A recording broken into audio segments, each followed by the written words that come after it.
up, everyone? This is SojuTalk, your weekly shot at K-pop. We're coming at you with a super spicy episode 200 and season 5, and we're recording on August 2nd, 2022. I'm Doug, and joining me today, we got Warren. Ooh, what's up, everybody?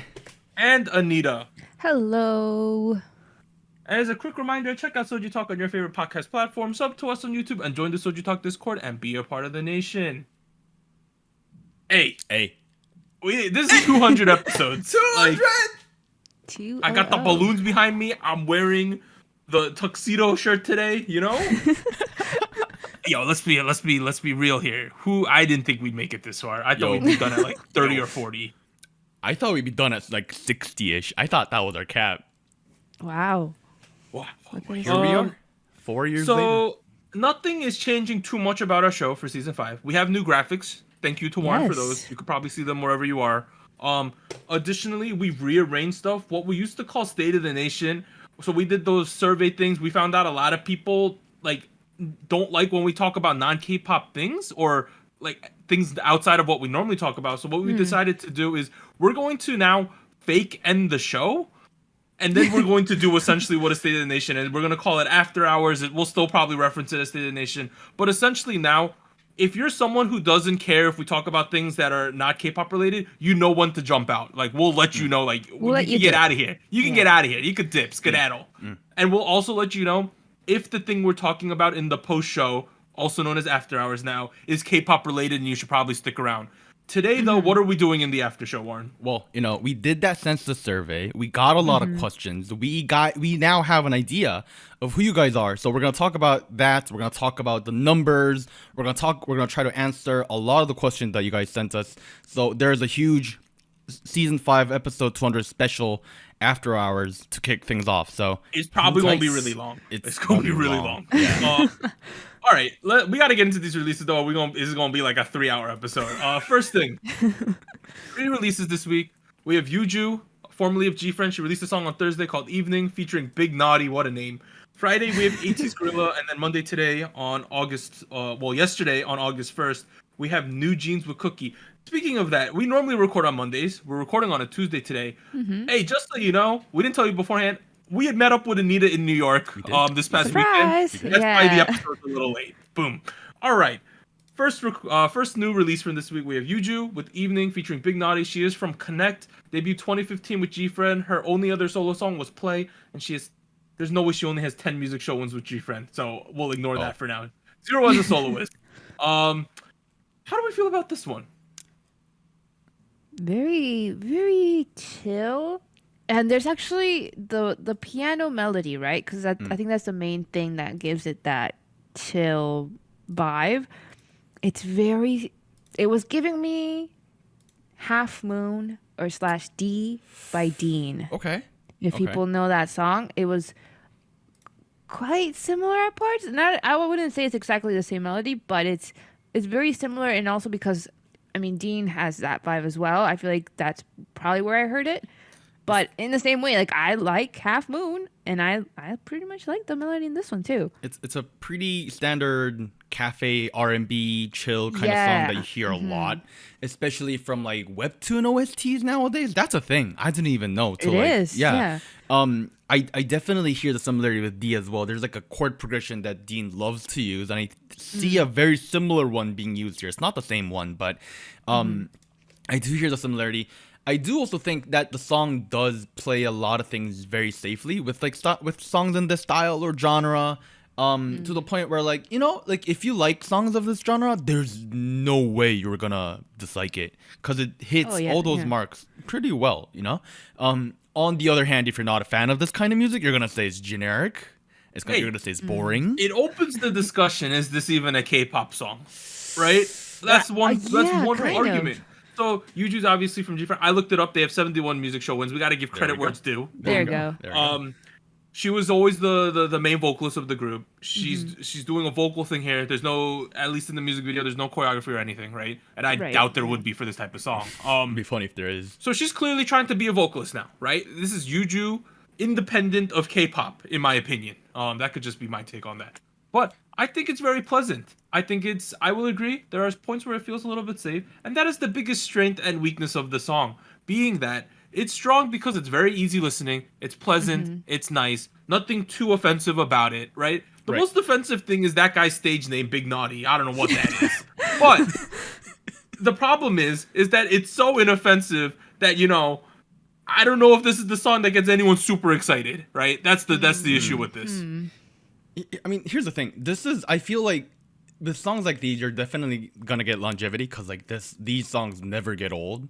But their peak is gonna be very low. I'm never gonna see this rank number 2 on Melon. But at the same time, Big Naughty does have a lot of hype right now, even though Doug's never heard of him. I've heard of him. I just think his stage name is weird.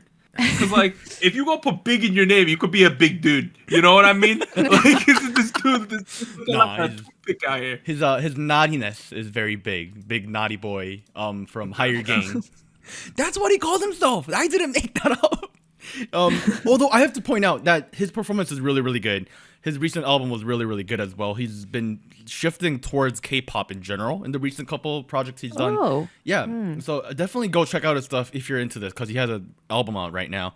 And I do feel like it was a really good idea to combine him with Yuju in this track because Yuju has a very high-pitched tone compared to Big Naughty. Compared to Naughty Boy is what you call? Hey yo. Hey yo. Okay. But on the other hand, Big Naughty has a very husky low tone voice, whereas Yuju has a very clear high tone voice. So like even pitches aside, their vocal tones have a very strong contrast as well. So they're both doing things that the other person can't do, and I feel like when you combine those near the end of the track, you're getting a lot of good synergy. I get a lot of good energy with this, you know? Like it's sure maybe it's a little in the generic high haze direction, but like then again, like this does hit a good mark and does a good job of what he wants to do, you know? I like this song. It's a solid song.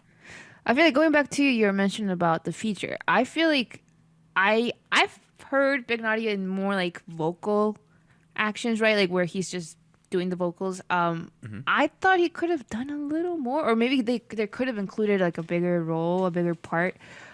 Because I think like I agree. I do feel like it was really nice to have him as a feature. Also, like in the music video, it was really nice too. It was pretty cute. But I feel like it could have been a little more so that it felt more substantial. But I think what we got was pretty good. I just feel like maybe that doesn't help in the making this more memorable or stand out. I do feel like if we have more of Big Naughty, it would have been like it could have ended up being Big Naughty featuring Yuju, and I do feel like they did a good job of drawing the line there. You know what's the worst thing about this? Yeah. Like it has nothing to do with the music itself. This Connect Entertainment YouTube channel only has 200,000 subscribers. Oh, oof. Where Kang Daniel has over 1 million. Oh, he should release his own. He should release his music videos on his company's thing. I think instead of his own. Yeah, why? Just saying, right? Isn't that kind of weird? I'm with you right? on that. Yeah. I don't know. I feel like that's a little suspect. You know what's very offensive about this music video? Actually, he has been now. Okay, he switched over. Huh. Why does Yuju draw on the back of his cardigan? That's not gonna come off. Okay. You know what I mean? What is that? What is that? Why would you? I don't know. It's supposed to be playful. Is that playful? I'd be like, you be mad? Like, bitch, please. Why you drawing on me? Like, Dude, I'd be like, we're done with this date. We're done with this date. Go home. I'm going home. You know what I mean? Goodbye. I need to go do my laundry now. Yeah, right? Yeah, who draws on a cardigan? That being said, shout out to crocheting. Crocheting is very in Korea right now. Am I wrong? Oh, really? Everyone's wearing crochet vests, crochet sweaters, everything. Well, right? even if you go to Soho, like you see a lot of crochet sweaters on guys. Like go to Soho right now. I'm wearing one right now. You just my mom crochets everything. There like, oh wow. Yeah, maybe I should ask her for a crochet vest that I'll wear on the show. Dude, shout outs to Doug's mom, fashion forward before we even knew. Yeah. All right, we got anything else to say? I think this is a good song for her. I like this direction Yuju's going in. Right? Yeah, no, I feel like it's obviously not like a K-pop banger track that people want these days, but at the same time, it does what it needs to do and plays a role under this choreography that's pretty substantial. So, great. Let's move on to the next one. We have It came out on Friday on July 29th. ATEEZ with Guerrilla. They are from KQ Entertainment. Debut 2018. Last 3 songs were The Real Turbulence and Eternal Sunshine, with 6 music show wins so far. Anita, you're an ATEEZ fan. You almost went to the concert before COVID happened. So many moons ago. Yeah. How do you feel about this Guerrilla song? I feel like I am once again interested. I feel like the last couple of releases of comebacks have not really been grabbing my attention as much from ATEEZ, but this one was really, really cool. I think what really made me like kind of come back and like take a second look was the instrumental. Like I don't know what to call it. Like it was a mixture of a couple of things, but it's the rock screamo mixture is very interesting how it's incorporated here and there, and I don't know, I think it works. I think it adds to their performance. I think that's their biggest like talent is how well they perform, their energy. So I feel like it fits them very well, and I don't know, I think it was a good idea. I feel like this was where's it? Oh no. Let's talk about this production, right? ATEEZ. I do not have a good history in a relationship with ATEEZ. Yes. A lot of their songs and aesthetics, I don't know, for the most part has always felt like it's too much, not well paced, random if anything. This is a shift in the right direction, boy, dude.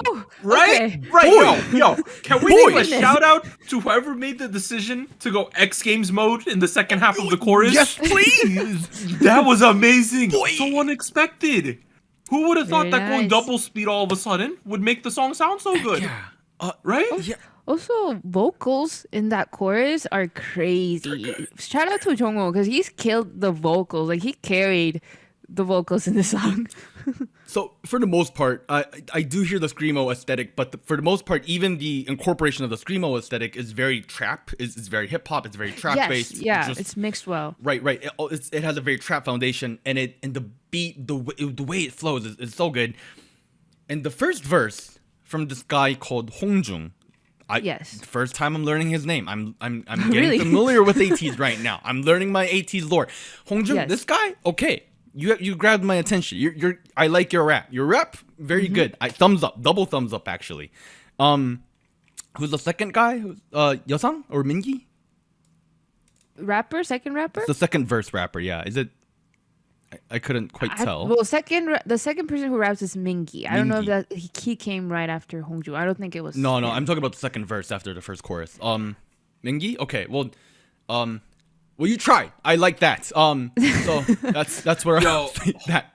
All right, number one, you're late to the Hongjun train. For sure. Apparently I am. Number two, he has a celebrity doppelganger in Korea, and it's like uncanny. Really? Ooh. There's an actress who was on Penthouse called Kim So-yeon. They look like that could be his aunt or his mom. Wait, look at the picture. Look it up, right? Look up Kim So-yeon from Penthouse, right? And look at her pictures. They look exactly this. They're the same person. I swear to God. All right.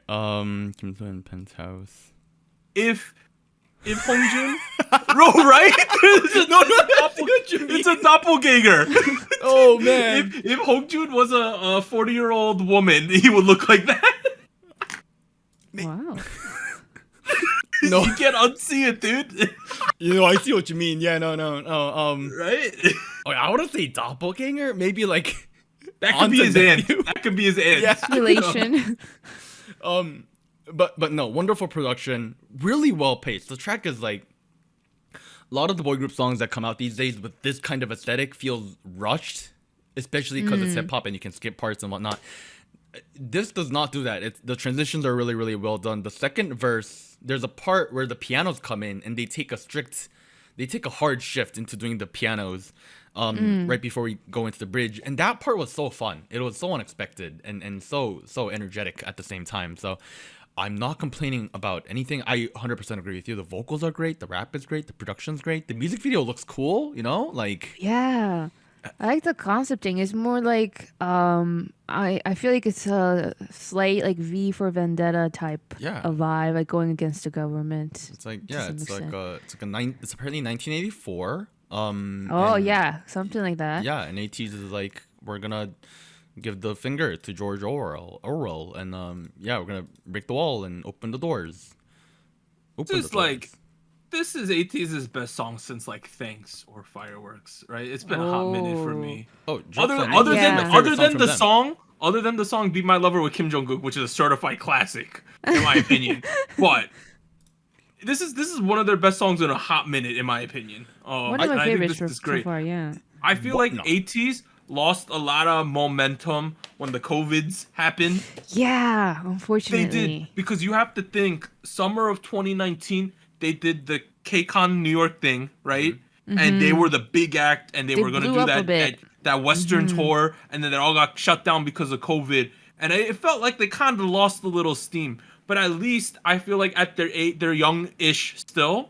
They have the time to gain more momentum now, and I think a similar thing happened with Monsta X, but they're a little older, so it's a lot harder to gain momentum in their age. This is their 5th year at the moment. Yeah. So I probably wouldn't say they're like youngish or rookies anymore, but I do agree with you. There's definitely still a lot of hype for these folks. There's a lot of room for these guys to like go even further than where they are right now. For sure. This apparently is their 8th mini album, which is the episode 1 of a new series called The World. Whereas we've had the Treasure series and we had the Zero Fever series. Now it's the World series. I miss when they were pirates, dude. Oh, that's the Treasure series. That's the Treasure. My shit. Hakuna Matata, yeah. Come on. It's still my shit. Maybe this will be like another shifting point where they go, maybe they're going to break into S tier. You know, who knows, you know? That'd be nice. That'd be really cool. They've always been around the top 10 in guy group sales. They've always hovered at like 8, 9, or 10. That's been like typically where they are. So there's room to grow upwards for them, for sure. Yeah. 4 or 5 years in the game, most of the times I'd probably say like this is where you become stagnant. No, not for these guys. They're still going up. That's what I feel after listening to this track. You know, this song just has like great action movie or video game heist vibes to it. Oh yeah. It has a cyberpunky thing going on too, you know, sort of dystopian. There's lore going on, which, you know, I don't care for lore, but there's lore going on. At one point, one of the homies is upside down. I like that. That was kind of weird. Yes. Yeah, Mickey was upside down. He was a gorilla hanging from a tree at that point or something, dude. That was cool. The part that was like really stood out to me for some reason, like is the members take off their masks, and they're like previously they were a white person. The white person takes off the mask. Yo, that was good CGI or whatever they did there, dude. Yeah, I don't know what they did. I was impressed. I was gonna say, like, to me the part that I thought was like most confusing as far as like lore, right? Because I feel like for the most part the music video makes sense as like, oh, against some sort of establishment. Was the very end. I didn't understand why. I think it was a child, right? Was like shown on like security footage. Yeah, no, I feel like there's like certain aspects of it where like, oh, I guess we're doing like a very detailed like storyline of like going back and forth, like trying. I don't know. I feel like there was some double agents, maybe like undercover stuff. Let me break this down for you. I actually dug into this a little bit, so I kind of understand, right? So the kid is wearing all white. Right, the kid is wearing all white. There's like a school uniform mark when he walks out, and then the members are viewing it through a green tinted camera, a green screen. Right, right. It looks like he's wearing green. Now, what you'll notice about the color green is that it's also the brand color of a podcast called SojuTalk. So, oh my God. What I'm thinking is, you know, for episode 200, if you connect the dots here with me real quick, is you know. The timing of it. That's why they did it. That's why they did it. That's why they did it. They're congratulating us for the 200th episode. That's, you know, that's exactly what it is. If you pause the video at 4:07, the boy is walking out of the fence, and if you look at the fence shapes carefully, if you look at it from a different angle, it kind of looks like it kind of looks like 200. You know. Yeah, okay. That's what it is. That's exactly what it is. That's one way. I've seen 5 different Twitter threads all claim the same thing. So there you go. There you go. That's a bit of a stretch, my guy. Yeah. We're gonna get YouTube comments that are like, "That's not what it is, Warren." Oh yeah, please do explain, because I'm a little confused. But yeah, this is a joke. It was a bit. Bro, I'm too dumb for lore nowadays. It's too confusing. I tried to understand the Luna lore this one time. It just made me feel dumber. So like I stopped. The I Luna can't even lore touch is like that. the most I don't know, complicated. dude. They were literally like, "Yo, you gotta reference this textbook from the 1987 with about the Coriolis effect or something." I was like, "All right, dude. All right, let's not get ahead of ourselves here." Let me move on to the last song. Do we want to do that? Let's go. Yes. All right, let's talk about. Oh my goodness, this one came out yesterday, Monday on August 1st. NewJeans Cookie. They are from Adore, sort of under the Hype umbrella. They obviously debuted like last week or something. Their last 3 songs: Attention, Hype Boy, Hurt, Zero Music Show wins so far. Their debut album, which I believe comes out on the 8th, it's already recorded 440,000 pre-orders on July 27th. So, like 5 days ago, 6 days ago, they already Probably recorded higher. over 400k pre-orders, which is, and that was only the 3rd day of it.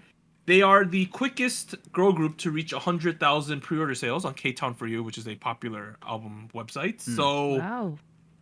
yeah, they beat the record. They beat aespa's record of 3 days and 7 hours with their 1 day and 11 hours to get to 100,000 sales. That's a Good lot. lord. All right, before we talk about NewJeans, right? We got through these album sales. Great. There is controversy though. So, on Western internet world, I don't know how I'm gonna put it, but probably internationally now, there is a ongoing discussion on if the song "Cookies" by NewJeans is too suggestive, given the age of the members, considering some of them are 14, right? Right. Yeah, I want to. Literally. It seems that on one hand, people think that the lyrics are suggestive given that Cookie sometimes in Western media or rap lyrics or other kind of lyrics, some could reference lady parts, right? And on the other hand, other people in a Korean sense, more on the Korean side, are saying this song isn't that suggestive given what the song is actually about, because you need to have some knowledge of the way certain words are used in Korean, right? And that is also more falling along the lines of what the kids themselves are talking about the song, where they're saying that the song is about making a CD, making music, yada, yada, yada. Where on the other hand, people are saying, no, this song is about you being sexual, yada, yada, yada, and it's a little inappropriate considering y'all are 14, right? Right. I think that sums it up. I think when I first heard the song, my takeaway was that the song doesn't have anything sexual about it, because I didn't know about the potential connotation of the word cookie. But rather, I took it as, this is one of those tropey Korean K-pop rookie songs that are like, we have unique music, you're gonna like us, that kind of deal. Because there's a bunch of K-pop songs like that. Hit him with the info you gave me about the word baking new music or something. Right. Like, cause you know how like in English you say you burn a CD. That's a thing you do, right? Yeah. When you put songs onto a CD, we say bake a CD. So like from that perspective, bake, like that's what we were getting. And in the first line, the one of the girls go, I made a cookie, made it for you. I was like, obviously they're talking about their creative output, the music video. We made it for you. That's what I was thinking. And a big part of that is because I wasn't aware of how cookie is used in America, you know? Because here's the thing, from a very Korean perspective, we know that certain words have sexual connotations, like the word for kitty cat that begins with a P, and you know, like we know, Yes. words like that. We know. Maybe that's more mainstream. Like more people would be aware of That's that. way more mainstream in terms of like euphemisms for the female genitalia. The word cookie being used in that context, I've never heard of it, and they've never heard of it. So we were all like, why is this sexual? Why, like, we don't understand. That being said, I think once you put that context of the word being cookie used in you know, having that euphemism potentially, that's where I'm seeing okay, it's kind of fair to have that. Let me hit some more talking points, right? I think a lot of the problem stems from the fact that the translation on the music video isn't a complete one-to-one translation of what they're saying in Korean. It's more or less, it's a translation to make the song make more sense in English or have a better flow in English. And those mistranslations make the song a lot more sus than what they're actually saying, in my opinion. On other points people I wanted to hit was that there are Western people worked on the production of this song, right? Yep. Yep. My opinion is, if any of these Western people were a part of the making of the lyrics, I don't know how they do the lyrics. Do they write them in English first and translate, then switch them out with Korean lyrics, or something of that nature? Did they outsource the lyrics in English to someone who speaks English? Yada, yada, yada. If at all there was Western people involved in the actual lyrics, they knew what they were doing, in my opinion, right? I think it was a bit suggestive, right? I also want to say, I think that there is a big conversation that needs to be had with intent versus perception. I think that this is getting a lot of attention because Min Hee-jin has previously had some controversy. I think the biggest of which people know is that time they took those photos with Taemin that were androgynous and he was shirtless and he was young at the time. And people were very like, I don't know about this, right, back then. And she was related to that. So that's the thing a lot of people are pointing to. Other people are pointing to other things she's posted on social media. That's one thing. We don't really know what the intent versus perception is. We don't know exactly what they were intending to do here. If they meant it to be sexual, if it meant, or if they said it, or they meant it not to be. Who knows? But just know that on a perception side, a lot of people in the West are perceiving this to be a little suggestive, and therefore, Adore is accountable for that. So I think overall for me, regardless of what Adore was trying to do, this was a big issue of oversight where they should have known through some means how their song could have been digested by people throughout the world. Right. And that's where this issue lies. Because, like, K-pop, yes, it's primarily Korean pop music, but at the same time, we're at a state in the industry where it's clearly a huge, a big part of it is consumed by international folks. A big part of it, which comes from the West. So ethics of it aside, I do think that Adore should at least be held accountable for like not being aware of this beforehand and running this through probably actual American folks and seeing how they feel about this. You know, maybe you could have done focus testing with this. I don't know. Yeah, but what I want to reiterate is if any of the Western producers had a hand in the lyrics, then they definitely knew what they were doing. Right, that's the other part of it. Right, yeah. And it comes down to, was like the other producers aware? Like Frank, for instance, I know he's Korean. He's the one who made the beat primarily. I doubt he knew what's going on. Did the other folks involved know, or did they not know? I don't know. That's where the question starts to rise a little bit. On face value, though, I don't think anything about the music video in terms of a visual aspect is too suggestive. But the English lyrics that we have, if you watch this without subtitles, right? There are certain words, if you're thinking about the connotation of the word cookie and they say the word tasted or things like that, you're like, hey, yo, you know, like that's what I can understand on a face value level. I ain't really gonna make I'm not going to make a hard judgment on this, but I can understand both sides of the story here. Same, I can get both sides. Well, I could see potentially why, because like I was talking to Warren, I'm like, do you know what cookie could mean, dude? And he's like, not really. So I had to explain it to him, send him examples, and then he was like, he's like, okay, I could see why this is a problem, right? Yeah. And honestly, the fact that we're even having this discussion means that there was a failing on the Adore side to foresee this happening, right? Yeah. Because you got to think, like anyone knows, you're going to give a 14-year-old suggestive lyrics, people ain't going to be happy about that. Come on. Like objectively, that's a problem there. The thing is, honestly, like right now, I'm also with you. Like I think it could be taken both ways. Honestly, my first impression of it was that they're talking about their songs our songs are going to be addictive. You're going to like us. It's going to be great. And then I was like, I gotta go floss, because like the song was like, you're gonna get cavities, and I was like, shoot, did I floss today? I was like, did I? I was like, and the other part of it is like, why are they starving themselves to lose weight? Don't do that. Like that's also in the lyrics. That was like, honestly, that's where I thought the controversy was originally, because someone was like, Warren, how do you feel about the lyrics? And I was like, of course. Work out. Don't starve yourself if you want to lose weight. Very bad health habits, you know? Like, don't do that. And then I was like, okay, like people think it's sexual. Like that's where my conversation and my stream of consciousness went. What do you think, Anita? Yeah. I feel like definitely feel like there's justification for people feeling uncomfortable about it. 100%. And, 100%. calling it out. I feel like it's necessary sometimes to be like, hey, this is not good thing right here. And I definitely agree. I think my running theory is definitely not confirmed or anything, but like, it has been that there was an English demo with the producers, right, that wrote the lyrics, very much aware of what this means, right, of what could be implicated. And maybe like that was on purpose, you know, like maybe they didn't even know who it could go to, and they said like this is the song. The fault is very, very much on whoever greenlighted this and didn't rearrange it, rewrote it to be appropriate to some extent, like so that there couldn't be a possibility, you know, of like being taken the wrong way. So I feel like definitely understand. Is this Western producer demo thing? That's not confirmed, correct? Is this just a theory? No, it's not. That's just my theory because I feel like this has happened before. Yeah. One example that I think it was also like pretty inappropriate was EXO's "Call Me Baby."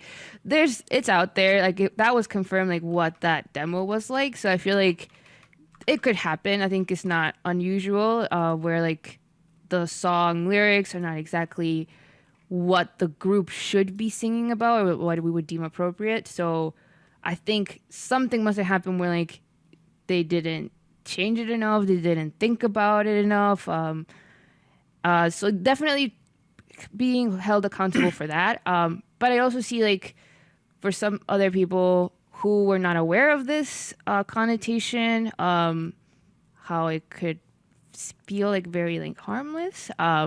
Regardless, I feel like there's some fault here. So the official credits to the song is the lyrics are written by Gigi and YOU.F.O. The compositions from Jinsu Park, also known as Frank, and YOU.F.O. And then it's arranged by Jinsu Park, aka Frank. Based on that, I would assume the top liner is YOU.F.O. because the top liner usually gets credited in both lyrics and the composition. And they retained a good chunk of what YOU.F.O. wrote. To what degree and what the intention was, obviously we don't know that. But you know, knowing how this industry works, having seen a lot of behind the scenes videos for different songs, not specifically to this one, it feels like we can assume something, and I'm gonna agree with you on that kind of a little bit. Yeah. So I mean, to be honest, it's unfortunate because everything else, like as far as like it's unfortunate because the song's pretty good. The instrumental, like the beat, like I thought that was really, really nice. The choreo was really nice. I think it's very like bouncy, very boppy. It had like, I think it did a good job of getting the energy up where this song was pretty chill, music wise, sound wise. So it's just like, I wish like the lyrics is really like, wish you could change that a little bit so that there would be no like bad I don't know, feelings, because I feel like some people were like, yeah, I feel like once when I listened to the song and I didn't know what the lyrics were in translation, they're like, oh, it sounded pretty good, but once hearing the lyrics, it kind of ruins it. Yeah, I don't know. I do agree with you. The beat is great. Shout outs to Jinsu Park, shout outs to Frank, shout outs to his group XXX. He is obviously, I've said this before, one of my favorite producers in all of Korean music, not just K-pop or K-hip hop. And I would even go as far to say this is one of his like not good work. Like my expectations for him is like up there, like over the ceiling. And I was like, you know, like all of his like tropes that he likes to use is present, like the wang wang wang wang sounds, like the side chain synths. That's something he loves to use, especially when he's trying to make a pop heavy sound. And again, that plays a role here. So and that really keeps the track very bouncy and like upbeat, kind of like a future bass track. This isn't really future bass, but you get the idea. Then there's like a Jersey house, Jersey pop, Jersey dance like breakdown near the end where it's like, I really like that. Yeah, that I wish we got more of that, honestly. You know, like I remember we previewed that somewhere in a different clip, and I thought that was gonna be like the main chorus or the drop, but I guess not. And honestly, the lyrics aside, the melody is very catchy. It's very fun. Like, well, People were saying this sounds the most B-side out of the three that are considered title tracks. This I one. kind of see where Yeah. No, they're saying this one sounds the most B-side. Oh, they're saying okay. I could see that argument too, honestly. Versus Attention and Hype Boy, this does sound the most B-side out of the 100%. three. Can I make a petition? How about we not have underage children say like "swing my hip like a wagon" Oh my God. or like that happened. "I want to see you taste it"? Like, can these companies? You know what? How about I apply for a job? I will be your sus English checker. Send me the lyrics in English. I want you to send them to me with the music, and I'll read them also monotone, right, without any context. And you send me the lyrics, and I'll read them, and I'll write sus or not, and then I'll send it back to you. You know, like that's all you have to do. There's one guy in the studio there already. Yeah, who can't be like, I don't know if we should release this. She's like 12 years old. What the f? You know, like You're gonna be the sus auditor. The sus-ditter. Like, it's not that hard. Like if anyone's in there from America or a Western country that speaks English and they see this lyrics, you would be like, how old are these kids? And they'll be like, yo, she's 16. You'll be like, oh hell no, you know? Like it's not that hard. I don't know. I also felt like something about this is like, all right, so if I'm a Western listener and I do not know this whole baking a new CD thing for Koreans, right?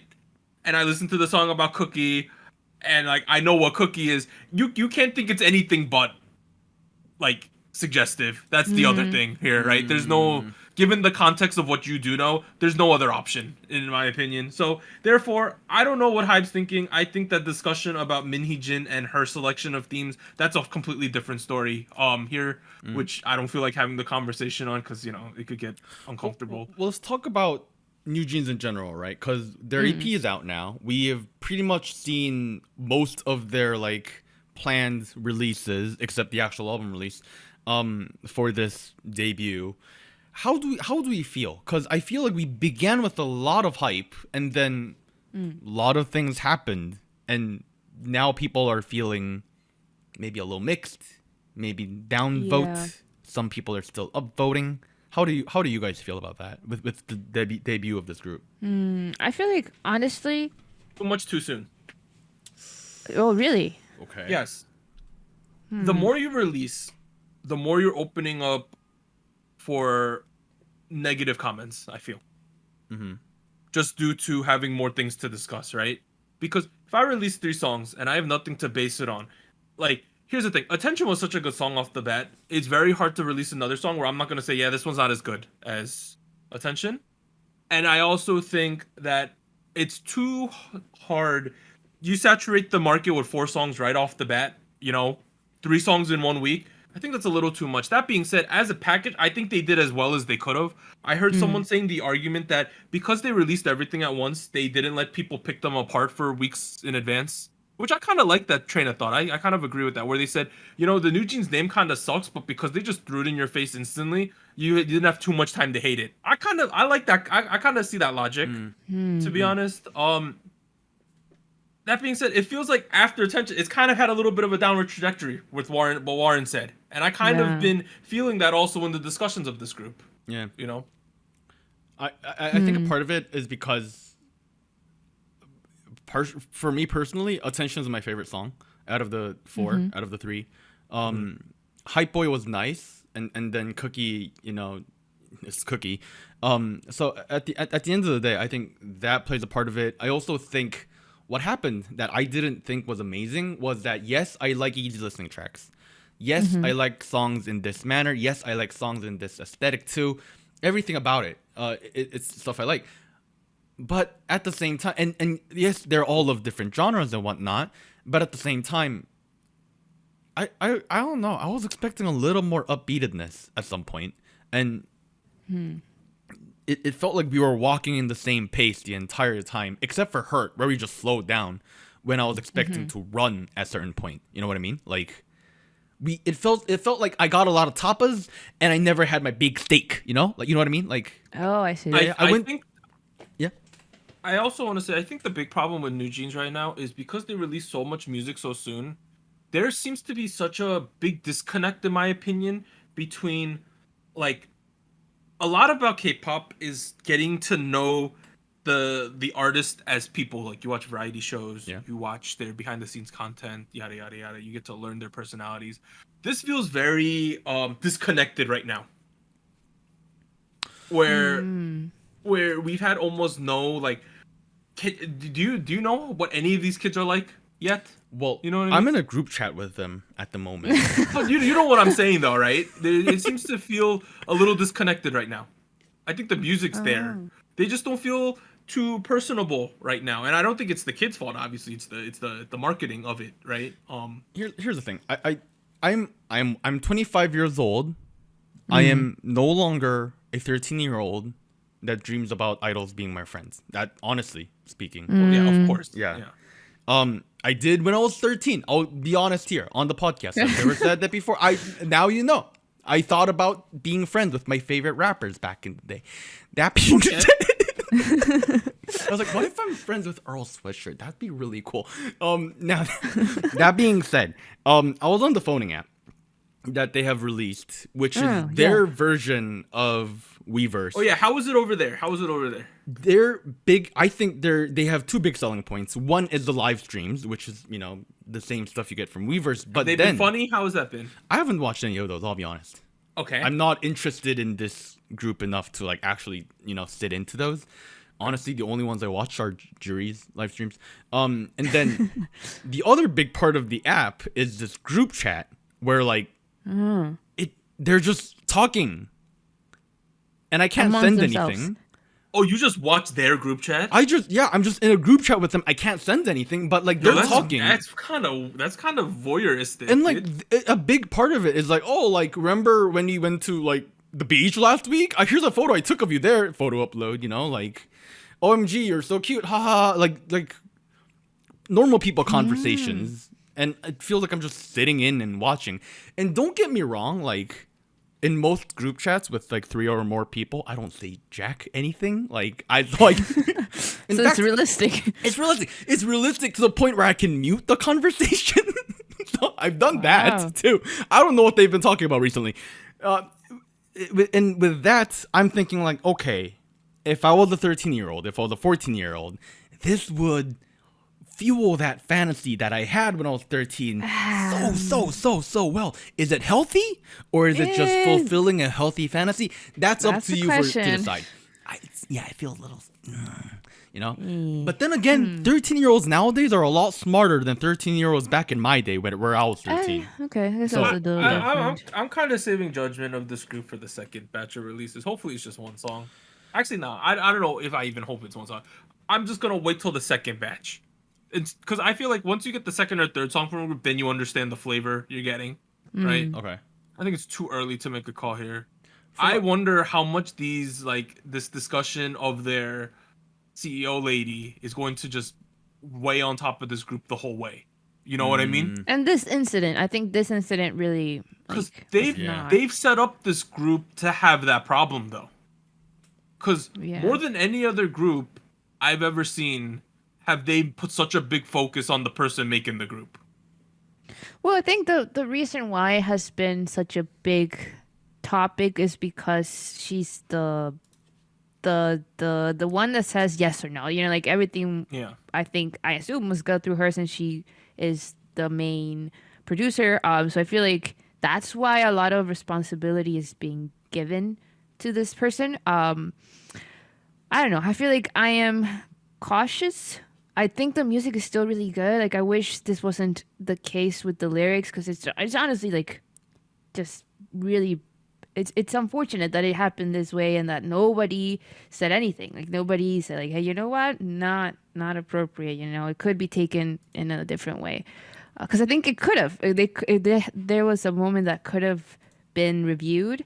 Or maybe just taken a little bit, like changed a little bit more so that this wouldn't be an issue. But at the end of the day, she signed off of this, so she's gonna receive criticism. And their concepting is based around Minheejin making this group. That was their whole. It was promoted as that. That's all the press was about coming up to this. So whether they like it or not, she is as tied to this group as anyone has ever been for a K-pop group. You know what I mean? Like they've literally said like, this is her group. This is her creative vision. This is the personification of what she thinks K-pop should be, right? Even more than like, you know how Stacey, it's Black Eyed Peas, we know they're the ones making the calls, they're making the music. They're not as connected as this project is, you know? I feel like after JYP and Mr. YG himself, yes. Right? Right. Oh in yeah, this current yeah. generation, Those are yeah. examples as well. Yeah. Now, that being said, I feel like you can... Here's the thing. You can enjoy music without being a fan of them in terms of ethics and or business the politics and business. Right. You can be a fan of it. But there are people out there who are like, you know what? I can't listen to this because this just crosses the line in too many different angles. Well, if that is the case for you, 250 and Frank have made a lot of great songs in this kind of style and genre. And in fact, there are various... If you look outside of typical K-pop, there's so many artists in Korea who do this kind of music really, really well. If you need a recommendation list, I'd be happy to share them. So let me know and ask me on Twitter or something. Or maybe that can be a topic for after show at some point. I don't know. I'm just saying. I still think and I will... This Adore thing and the aespa project going on are two of the most like fascinating things in K-pop right now because they're two totally different approaches to business. We'll have to see what happens with either of them. MX needs to step it up. All right. They're baby monsters. Where are they at? Okay. Other big releases from this week include Sunye with Just a Dancer, Nicole from Kara with... Okay, there's no way I wrote this correctly. What the F is this? No, it's like that. It's like that. You wrote it correctly on the... Oh, it's YOU.F.O? Oh my YOU.F.O. goodness. Okay, Zico released Freak, ATBO released Monochrome, TO1, I think that's how we're calling them these days, released Drummond. Yep. Blackpink had that song with PUBG called Ready for Love. Hey, it honestly, I was down to talk about that one. It didn't win in the polling, you know.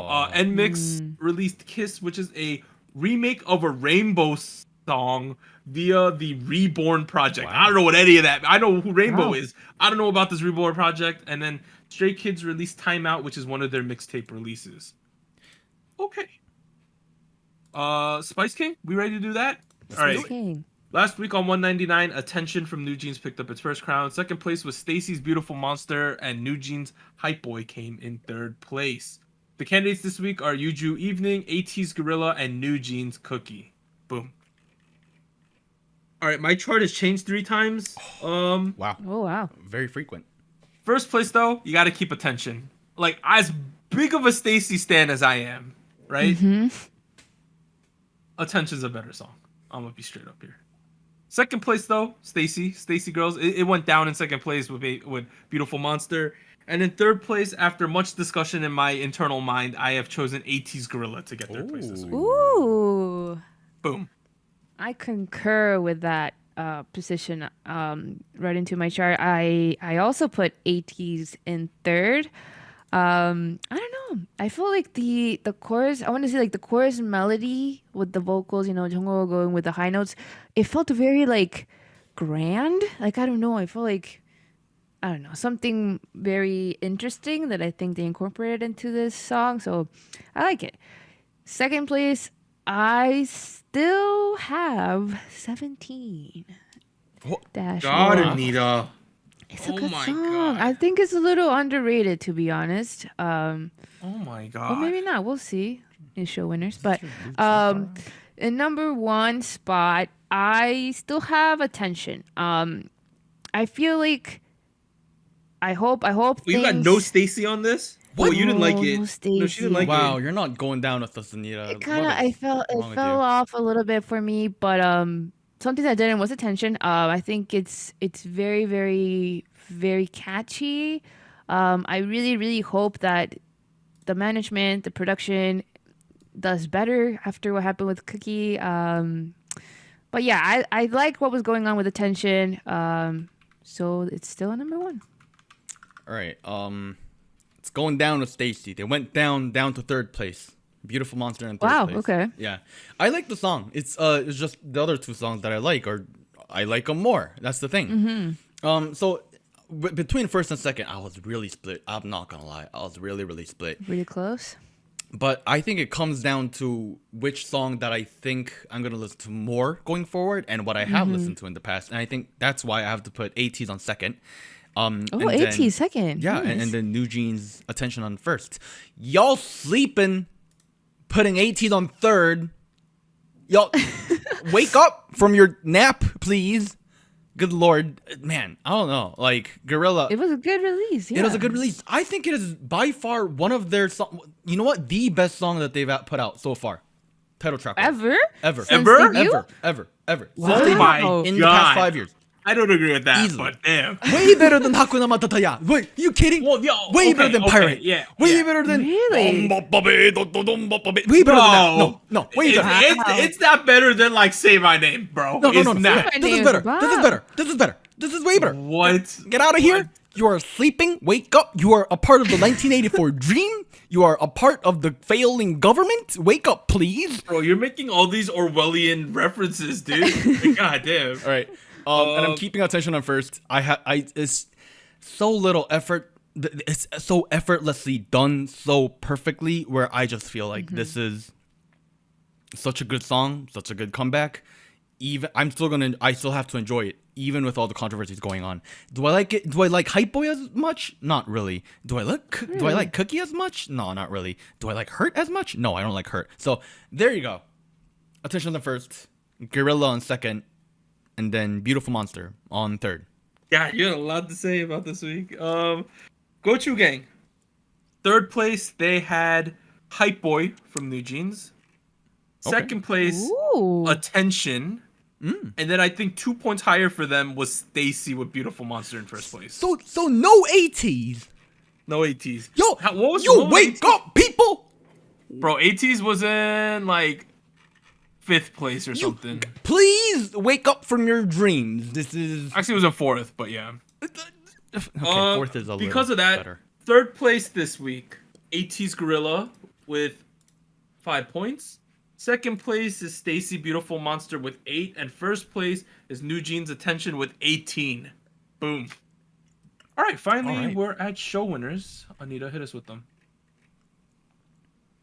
Yes, we do have some winners today. And look at this. We have 17 with Dash World. They won on M Countdown, Music Bank, and Inkigayo, so 3 total wins for them. And then we have Stacy with Beautiful Monster with their first win on the show. Congrats to them. Congrats. Okay, we're at the end of part 1 of SojuTalk episode 200. We'll be back after a short break. 3, 2, 1. Hello, SojuTalk Nation. This is Anita here with a quick PSA. If you would like to support SojuTalk Kpop Podcast, please like, subscribe, or follow us on whatever platform you're using. And consider joining our Patreon at patreon.com/SojuTalk or donating to us at paypal.me/SojuTalk. On behalf of the crew and myself, thank you. Now back to our regularly scheduled episode. All right, we're back at it with part 2 of SojuTalk episode 200. Let's go through some news and events from last week. Yeah. Probably the biggest one. Blackpink has dropped their Born Pink announcement trailers. Or trailer, it's a singular. And it is the first release in a year and 10 months since the album. So they've done some things on the side. They did that PUBG thing. I think they've done some other stuff. But like, the Rosé solo happened, right? But like, as a group, in terms of title track, like an official legit title track, this is it. This is it right here. It's been August, a second. pre-release single. September, there's an album. October, world tour begins. YG has stated that Blackpink's music video is the highest budget production cost that they have ever invested in a single thing. Wow. Wow. Wow. How and why? That's my question. I'm The very. expectation is very high. Same. The expectation has just gone up, hasn't it? Yeah. Dude. Hey, Dude, as I've budget. always said, as much as I like Blackpink, the biggest problem I have with the group is the lack of releases relative to everyone else. Yeah. Yeah. That's been the biggest problem the whole way. Is that we just want more Blackpink, but they don't give us more Blackpink. And then because of that, people have stated that they are influencers who occasionally release music, which honestly, kind of a fair take, I think, sometimes. That being said, I am super excited for this. Hopefully, it's very good. The common refuting argument is that by releasing less, you create artificial scarcity, and therefore, you're more desirable. But you're a musician. Yeah. Musicians should make music. Period. I'm sorry. Maybe that's a conservative take on. I think the it's word especially musician. true when they're not the ones like generally making the mixes and stuff. You know what I mean? Yeah. They're not in the studio writing the songs. So I think that argument's like not as good. But that being said, super excited about this, Dude, right? How could you not be? I hope by album they mean like a full studio album. Like at least 8 tracks. Like I hope for 11, but at least 8. As long as the album, please. What are they gonna call this? The other album? I mean, they called Born Pink. That's Born what it's Pink, I called. think. Oh, I yeah. thought that's the name of like their pre-release. No, I think that's the whole Oh. comeback. It's called Born Pink. Oh, okay. Well, Hey, okay. if they release the album and if it does well commercially, I will concede that I was wrong again, even though I've already stated I was wrong again, and declare them #1 girl group, okay? Even though I already kind of think they are, I just need it to be reinforced again. That's all I'm saying. Okay. Let's move on to the second thing. On July 28th, Pledis Entertainment announced that Jang-gyuri will be leaving From Us 9 as her original contract with the former agency they were under has expired, and she has not signed a new contract with Pledis. So, okay, let's explain what's going on, right? Additionally, they said going forward, From Us 9 will be an 8-member group. So number one, never put numbers of the kids you have in the group into the name. That's the first thing we learned from this. Second of all, here's the backstory. The other 8 members of From Us 9 all signed new exclusive contracts with Pledis when they transferred in August of 2021 from Off the Record. So, From Us 9 was formed through a reality show on Mnet called Idol School. Yep. Right? After Idol School was over, they became a permanent group, not one of those contract groups like IOI or IZ*ONE or X1 or 101, things like that. No, this is a permanent group. So they went on Idol School, they won, they became From Us 9 on Off the Record, which is pretty much one of the music labels under CJ who made the show, right? So they are a permanent artist under Off the Record. Eventually Pledis is like, I mean, not Pledis. Eventually, CJ was like, yeah, we don't really do these permanent group things. So they transferred them to Pledis, who they have a good relationship with, right? All of the other 8 members signed new contracts with Pledis when they came over, right? Jang-gyuri did not. For reasons, I don't know. But essentially, this is about 4 years after From Us 9 has debuted. So it seems that they signed 4-year contracts with Off the Record. And then I'm going to assume that the other kids all signed an additional 3 years with Pledis, right? Bringing it up to the industry standard 7. Or Gyuri just said, nah, I'm only signing the Off the Record. After it's done, I'm done. That's pretty much what it reads to me.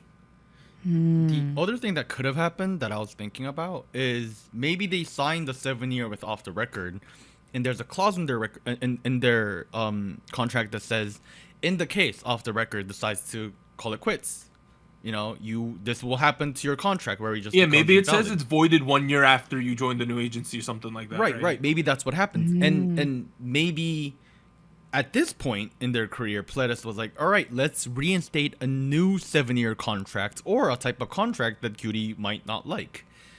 Maybe that's where this came from. What I'm concerned about is, I ain't gonna name names here, but there are many people in K-pop who thought that they would be more successful once they were not with their group.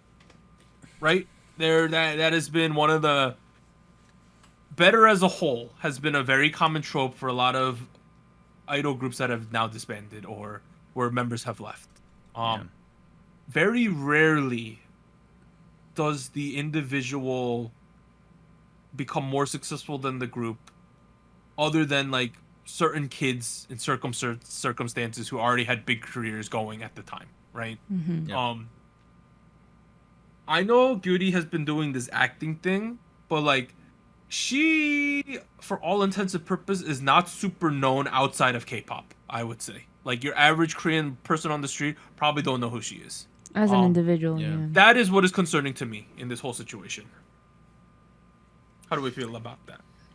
I mean, to me, the first thing that came to mind was the acting as well. So I feel like maybe that is the route she wants to focus on. Maybe she doesn't really want to do she music. stated she wants to do acting, I believe. Okay, so but best of luck in that regard. And I guess you didn't want to do both. Maybe like she just wanted to focus. So we'll see how it goes. Hopefully, well, but it is harder. It's harder. I'm proved wrong, cause like I feel like acting's even harder to do. Right now she is set to be a person called Taechoi in a SBS drama called Cheer Up. She is one of the 6 main leads on the show that is set to air on September to November of this year. So hopefully she gets a lot of good parts there. It's an SBS Tuesday show, so it's gonna be it's one of those more expensive shows. YDG's on it too. Interesting. Anyways, clearly, I mean, she's a smart person as far as I can tell. She's, clearly, I hope she has a plan out of this. It seems like she has a plan out of this.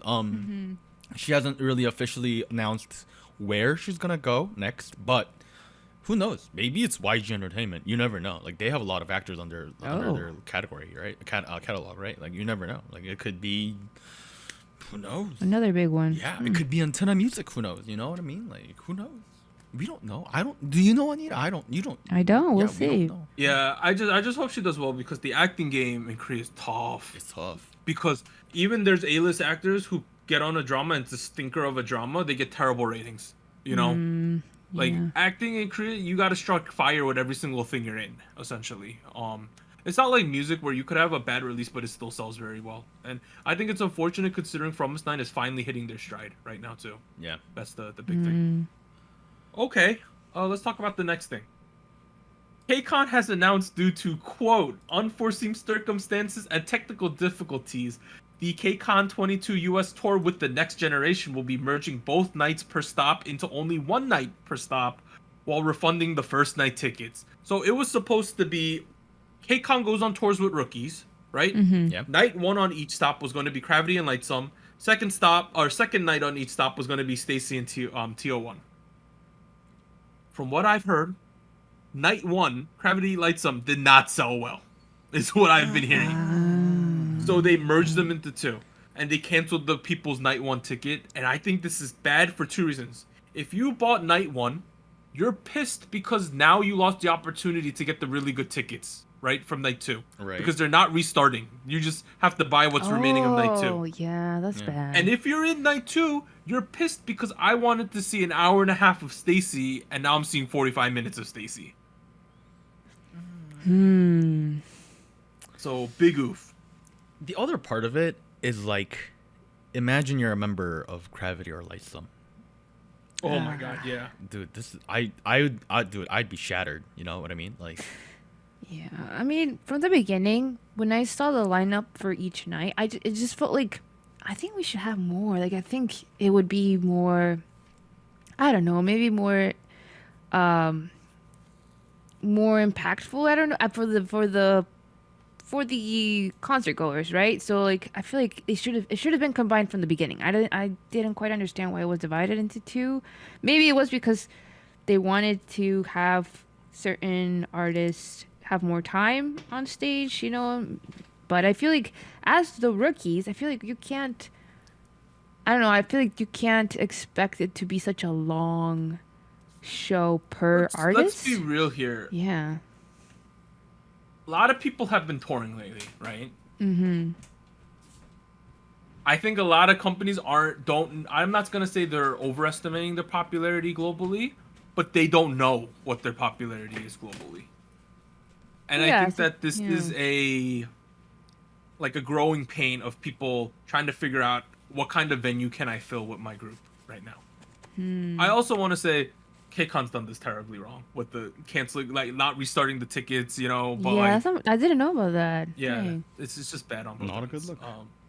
Finally, Ailey announces a new start with agency Pop Music after leaving the Live label, which is Ravi's company, I believe.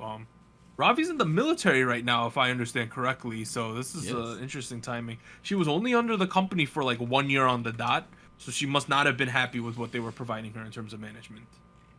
Interesting. I think Ailey's had a very interesting career. I know that we're technically in the K-pop media sphere on a Western side, but if you want to look at some of the things that happened to Ailey via another major K-pop media thing on the Western side, you can look into it. Do you know, Warren? No, I have no idea what you're talking about. Did you know back in the day, Ailey had okay, how do I put this? She had compromising photos released. Oh. And it turned out it was someone at All K-Pop who released them. One of the higher ups. It was all. remember this. Oh, I didn't know about that part. Yeah, I it just was an knew All about the K-Pop person. incident. Yeah, it was a big deal, and it kind of destroyed her career for a long time, and it's never fully recovered since then.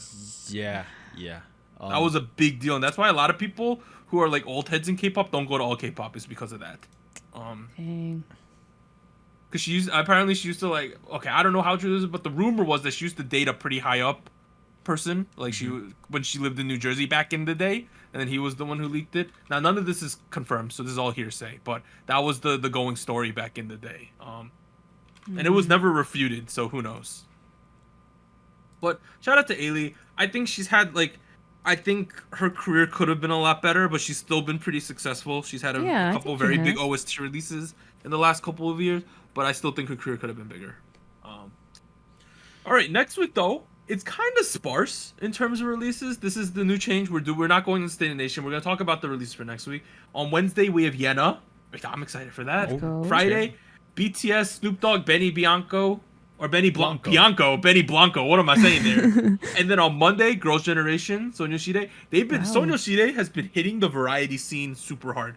Soshi Tam Tam. Oh. Knowing Bros. They're also on Do Re Mi Market. They're also on one of Na PD's YouTube shows, Game Caterers. They're hitting the variety scene hella hard right now. Wow. So shout out to Girls' Generation. All right. This would typically end the K-pop portion of our show, but we're gonna have the ending hit here, and then we're gonna have the post show where we're gonna talk about the poll and answer all of your questions. Afterhours. So, hey, thank you for tuning in to the generic part of SojuTalk episode 200. I'm Doug. I'd like to thank Warren and Anita. Please stick around for our post show. It is K-pop related this week. We'll see you then, It's guys. exciting. We'll see you in 30 seconds. Bye-bye. Bye. Bye.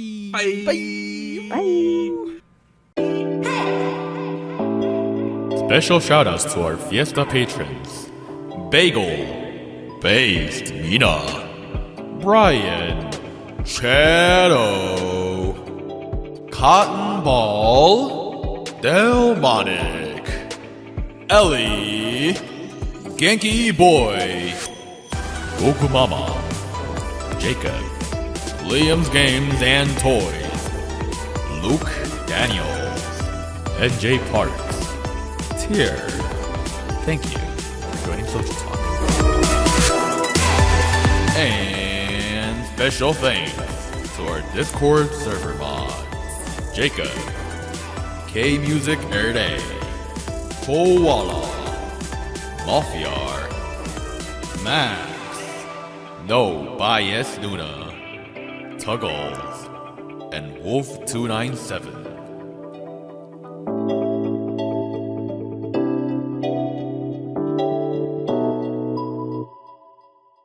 All right, we're here with the After Hours, aka State of the Nation, aka Open Discussion. We've called this many things, but just know it is now the post show of SojuTalk, where we're gonna talk about sometimes random things that aren't K-pop related. But this week we got a lot of housekeeping to do, so I will hand the mic off to Warren. Explain what's going on here. Well, sir, it's episode 200.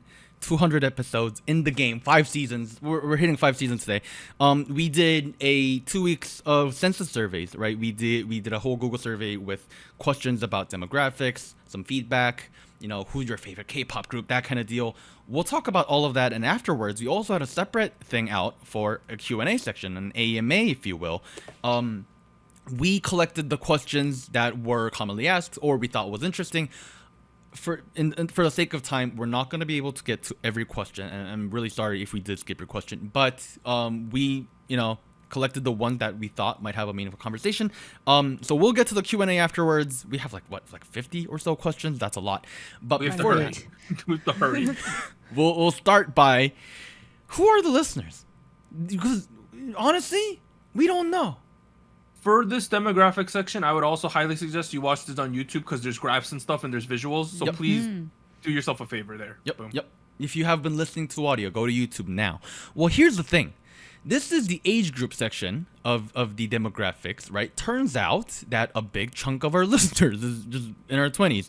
And then followed by followed by people in their teens, and then followed by people in their 30s, and then we kind of floofed up our survey because we grouped people in their 40s and 50s together. That was not intended. I apologize to everyone in the 40s and 50s range. I did not mean to combine you guys into two. But there you go, right? 50% of our listeners are in their 20s, followed by 27% in their teens, and then 12% in their 30s. I mean, what you're telling me is there's an 80% chance that I'm older than our listener, right? Oh, yes, Sean. Oh. Yes. You're an adoshi. Hey, these demographics are interesting. I would like to eventually see how this stacks up against normal podcast listeners, because podcast listening, it does skew college age and up typically. Yeah, I think a big part of it is that like K-pop, our listenership does skew younger than most podcasts because K-pop is, for the most part, accessible to teens so much, right? Yeah. Moving on. This isn't actually part of the Google survey, but we have access to where people listen, and we're all over the world. People from Iceland for some reason, Greenland for some reason. So all of these green countries are countries where someone has listened to Soju Talk before, and which is pretty much everywhere. It's almost every country. Actually, no, this is only the past 6 months. Only the past 6 months. Wow. People have pretty much listened everywhere. Right, everywhere. Apparently, our 10th most listened to country is Japan. Shout outs to our Nihon listeners. Yo. So let's go through this. 10th place Japan, 9th France, 8th Australia, 7th Philippines, 6th Thailand, 5th United Kingdom, 4th Canada, 3rd Germany, 2nd place India, 1st place is the United States. So the Indian number is very skewed because one of the platforms where we got to distribute our podcast to was an Indian platform. I think it was called Kana or something, yeah, something like that. Something like that. And we went viral for a hot second. We've come back to earth, but our Indian listeners are still very strong. Shout out to India. Yo, we love you guys. Yeah, so we have fun numbers here, guys. Let's go. Nice. I didn't know Germany was 3rd. That's what I was thinking too. Like, yeah. Shout outs to Germany. I was born in Germany. Did I tell you guys that? Shout outs to Frankfurt. Yeah. I would have thought that Canada would have been 3rd. Same. Or somewhere in that mix. So, shout out to well, there you go. Our German listeners. Now, here is the gender breakdown that we get from Spotify. So that's, a slice of what our listenership is. 69% is in the female section, and then 29% is male. Less than 1% in non-specified, and 1% in non-binary. Very nice. This is very interesting. Same. For a couple reasons. I knew there would be a female skew in terms of listenership, but relative to our Discord, which skews heavily male because Discord is a more male-used product, these are very different numbers. Yeah. Also, I feel like as hosts, Doug and I definitely skew towards girl groups in terms of interest. So we've been called the girl group podcast before. We have. And I remember one person wrote to us a while back, and they were like, "Oh, you guys are the only girl group centered podcast on the K-pop sphere." And I was like, "We're not." Thank you though. We try to keep it balanced, and this is one of the reasons we will try to keep it balanced. There you go.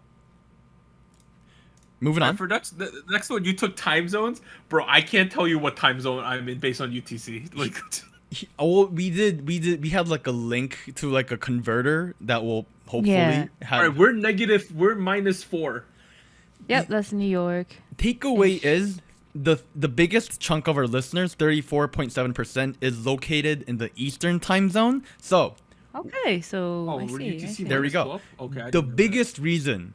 Actually, the only reason I asked this was because when I do live streams, when I do live events, I don't know what time to match it. I honestly don't know. I see. So all I should take away from this is most of our 35% of our listeners are in the Eastern time zone in the United States or wherever they are, but in that time zone. Okay. Yes. Cool. And therefore, unfortunately for people in the other time zones, most of our events will happen in the Eastern time zone, especially because I'm in the Eastern time zone, Because the next one is the time zone, the Central time zone, so pretty much like Eastern Central, I would assume then, right? Pretty much. Which goes back to a big chunk of our listeners being based on the United States. Now, that being said, people in Europe, please go to sleep when I stream. I will save the videos so you can watch them. Good Lord. Okay. I don't want to be the reason people end up being short. You know what I mean? All right, moving on. When did you guys start listening to the podcast? Well, this is, again, a very well-distributed graph here. Surprising. Okay. 25.5% have been around since season 1. God damn. 33.7% since season 2. 16.3% since season 3, and then 24.5% of since the last 50 episodes, which is season 4. Pretty even. I know, right? That's surprising. I know. I guess we wanted a slump in season whatever episode 100 was to 150. Isn't that when we started showing our faces? No. Or was that a 50? No. Was that 50? That was 50. Okay, that was 50. Okay. No, honestly, we haven't really talked about this on the show, but season 3 was around when you were first hitting your first slump, Doug. Okay. Yeah. That makes sense. So that was also when we were testing out all these really weird ideas, I think. I think that's when we started doing like food. Shut up. No, we're not talking about that. We don't Okay. talk about that. I stay awake at night thinking about how embarrassing that was once in a while. Have you privated those videos? That we should go private those videos. No. You should. But anyways. Okay, so from what I'm saying is early's a struggle. We hit our groove with the videos, right? When we started doing video podcasts.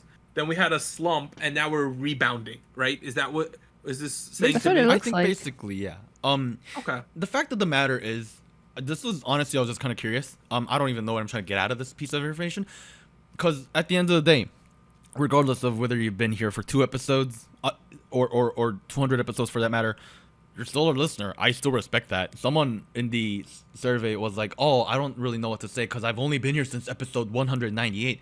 That's cool, man. You were dedicated enough to fill out this form, even though you've only listened to us for 1 episode. Dude, shout outs to everybody. So there you go. Moving on. These 3 things were some of the most common things in terms of content that they want to see us talk about, even though we don't do them yet. Let's talk about those, right? So first of the 3 here is talking about B-sides, talking about other tracks on the album or the EP. This is something we don't do. We've never done it, other than me or Anita briefly mentioning things here and there. Yeah. Doug is already like. Continue. Here's the thing. I love B-sides, but at the same time, we cover a lot of music. Oh, you do, yeah. And the fact of the matter is, K-pop actually isn't the only genre that I consume, that Anita consumes, Doug consumes. No, it's all I consume. Yeah. Okay. Never mind then. Well, but I think the inability to cover B-sides is the result of us trying to put out these releases once a week, very close to the actual release date of everything. Cause like, I'll put it this way. It's more likely for us to cover more than 4 songs than for us to cover B-sides, in my opinion. Let's talk about that, right? Because other people were like, hey, like, it'd be really cool if you guys lengthened your podcast on special weeks. Like, the last couple of weeks, we've had, 12 comebacks every week? So, like, That's a lot. had to make difficult decisions. I would be more willing to do that if it wasn't the summer, because that's when I'm busy. You know what I mean? I think that plays into that as well. Yeah, and the other part of it is like, I remember we used to have shows where you did 6 or so songs, and tiring. We were kind of too exhausted. long. Yeah, it's fun in concept, and the execution is a little difficult. I think that's what it is. That being said, I know I've talked about this elsewhere. I am planning to do a live stream at some point where we go over a lot of the songs we had to cut in the recent couple weeks. I did that a couple times a while ago. I'm gonna bring that back. I've been making these graphics, so I've been busy after work, so I haven't been able to do those. But Okay, hot takes though. We used to have a character called Harold for 100 episodes, right? Yeah. I am more willing out of any of these things. The thing I'm most willing to do is hot takes, because I have epic hot takes, but because we're a show that's generally kind of PC on many things, I say takes, but they're never nuclear takes. Because we have this after show thing, and I know that based on our data, it's only people who are really engaged in our content are there and know that I'm coming from not a terrible place with my hot takes. I am now more willing to say ridiculous hot takes. Okay. I'll say something inflammatory. Just to see what happens. Okay. All right. You know what? Here's what you can do, right? A lot of the questions that people sent in for the AMA, we took out because we want to cover them as discussion pieces in the after hour. Yes. Right? We'll have a 20-minute discussion just about one question that someone submitted. Right. Go in depth. A question that a lot of people asked was, who is on your K-pop Mount Rushmore, we took that out so that we can have like an actual proper conversation about it in a future episode. It was already spicy, and we talked about it for 3 minutes. Yeah.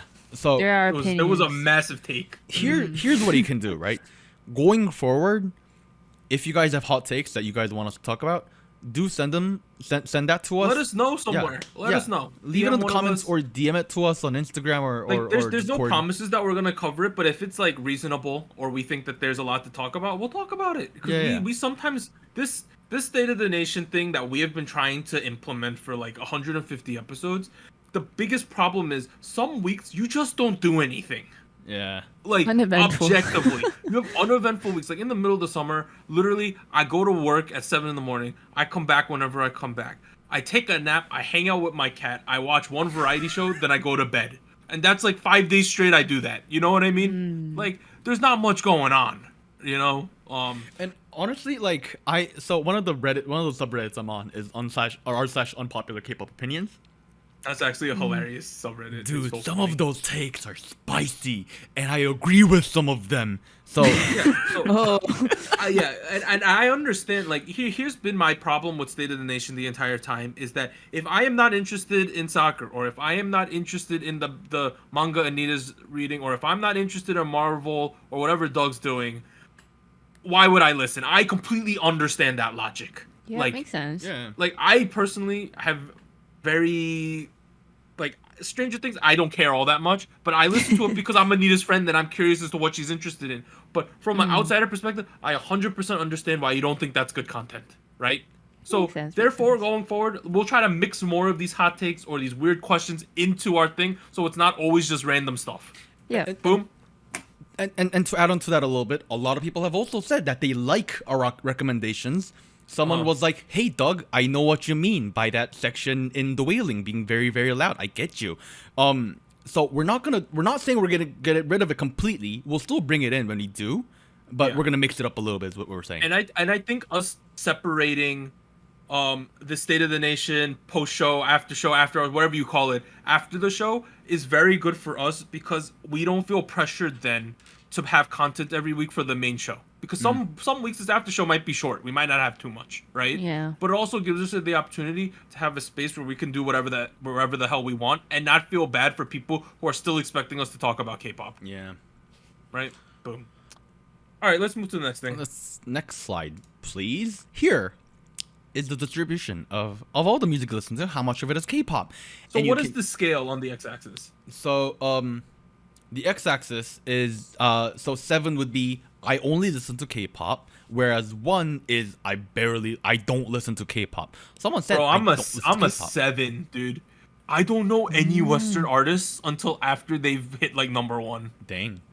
I've on my drives to work, I've stopped listening to K-pop and I've started listening to our local like big pop radio station in order so I know some things that are going on in American pop culture. You run a store. What do you play the radio in the store, or do you play like a No. K-pop playlist? No, I just play like news. Oh, Oh. Yeah. okay, that's cool too. Yeah, we play our local news network, so I know. Well, I think this is generally very even though I expected it to be a high number, it's still a lot higher than I expected. 6 is pretty Yeah. high. That means like I'm like a 6.5 on this.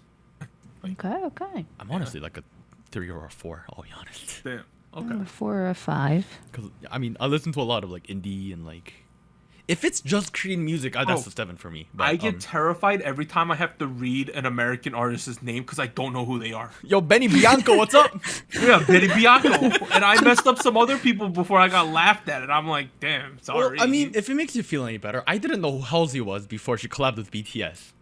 Wow, really? Yeah, no. Well, I don't. You don't remember? I shouldn't have mentioned that. God damn it. bro, like I was so late to the Dua Lipa like hype train. It's not even funny, dude. I've been so late to it. Dude, that album was great, yo. I know. I really like Dua Lipa now. Okay, keep All going. right. Moving on, right? We asked you guys what your favorite girl group is. Feel free to pause in God. and zoom in because I know the text is very small. I had to Zoom take in. out. Zoom out. Oh my god, Just Jesse. zoom in. I had to take out groups that are like not active anymore or only had like one vote because the graph is so big at the moment. But I will go through the 3 top most voted groups, and that's Twice at number 1, Stacy at number 2, and then Red Velvet at number 3. Shout out to Stacy. And then you got Who's like the other girls? groups near there: Luna, ITZY, Blackpink, aespa. Also put like G-Idol, Dreamcatcher, Promise. They're all in the neighborhood. Yeah. Those groups. Shoutouts to the Seraphim. That was actually not an option because I forgot about them because they're new. And even then, people voted for this group. So so I'm guessing this fandom's gonna be really big soon. I don't know. That's Stacy. I think is it skewed because we've generated so much hype for Stacy in our community, or is that because it's actually the case? That might be a part of it. Who knows? Well, all right. the Twice being number 1's a little unexpected. Yeah. Phil? Yeah, no, Yeah. dude. Most people who are, I'm gonna guess, 20 plus got into it when Twice was peaking, dude. That's probably my actually yeah, timing makes sense. Yeah, Alright, go to the I boy was group. expecting Blackpink on first because Wait, like this they're boy group. Wait, this group got first? what Boy groups, keep go. Next slide. boy groups. Well, boy groups. First place was actually Stray Kids. Second place is BTS, and then third place is TXT.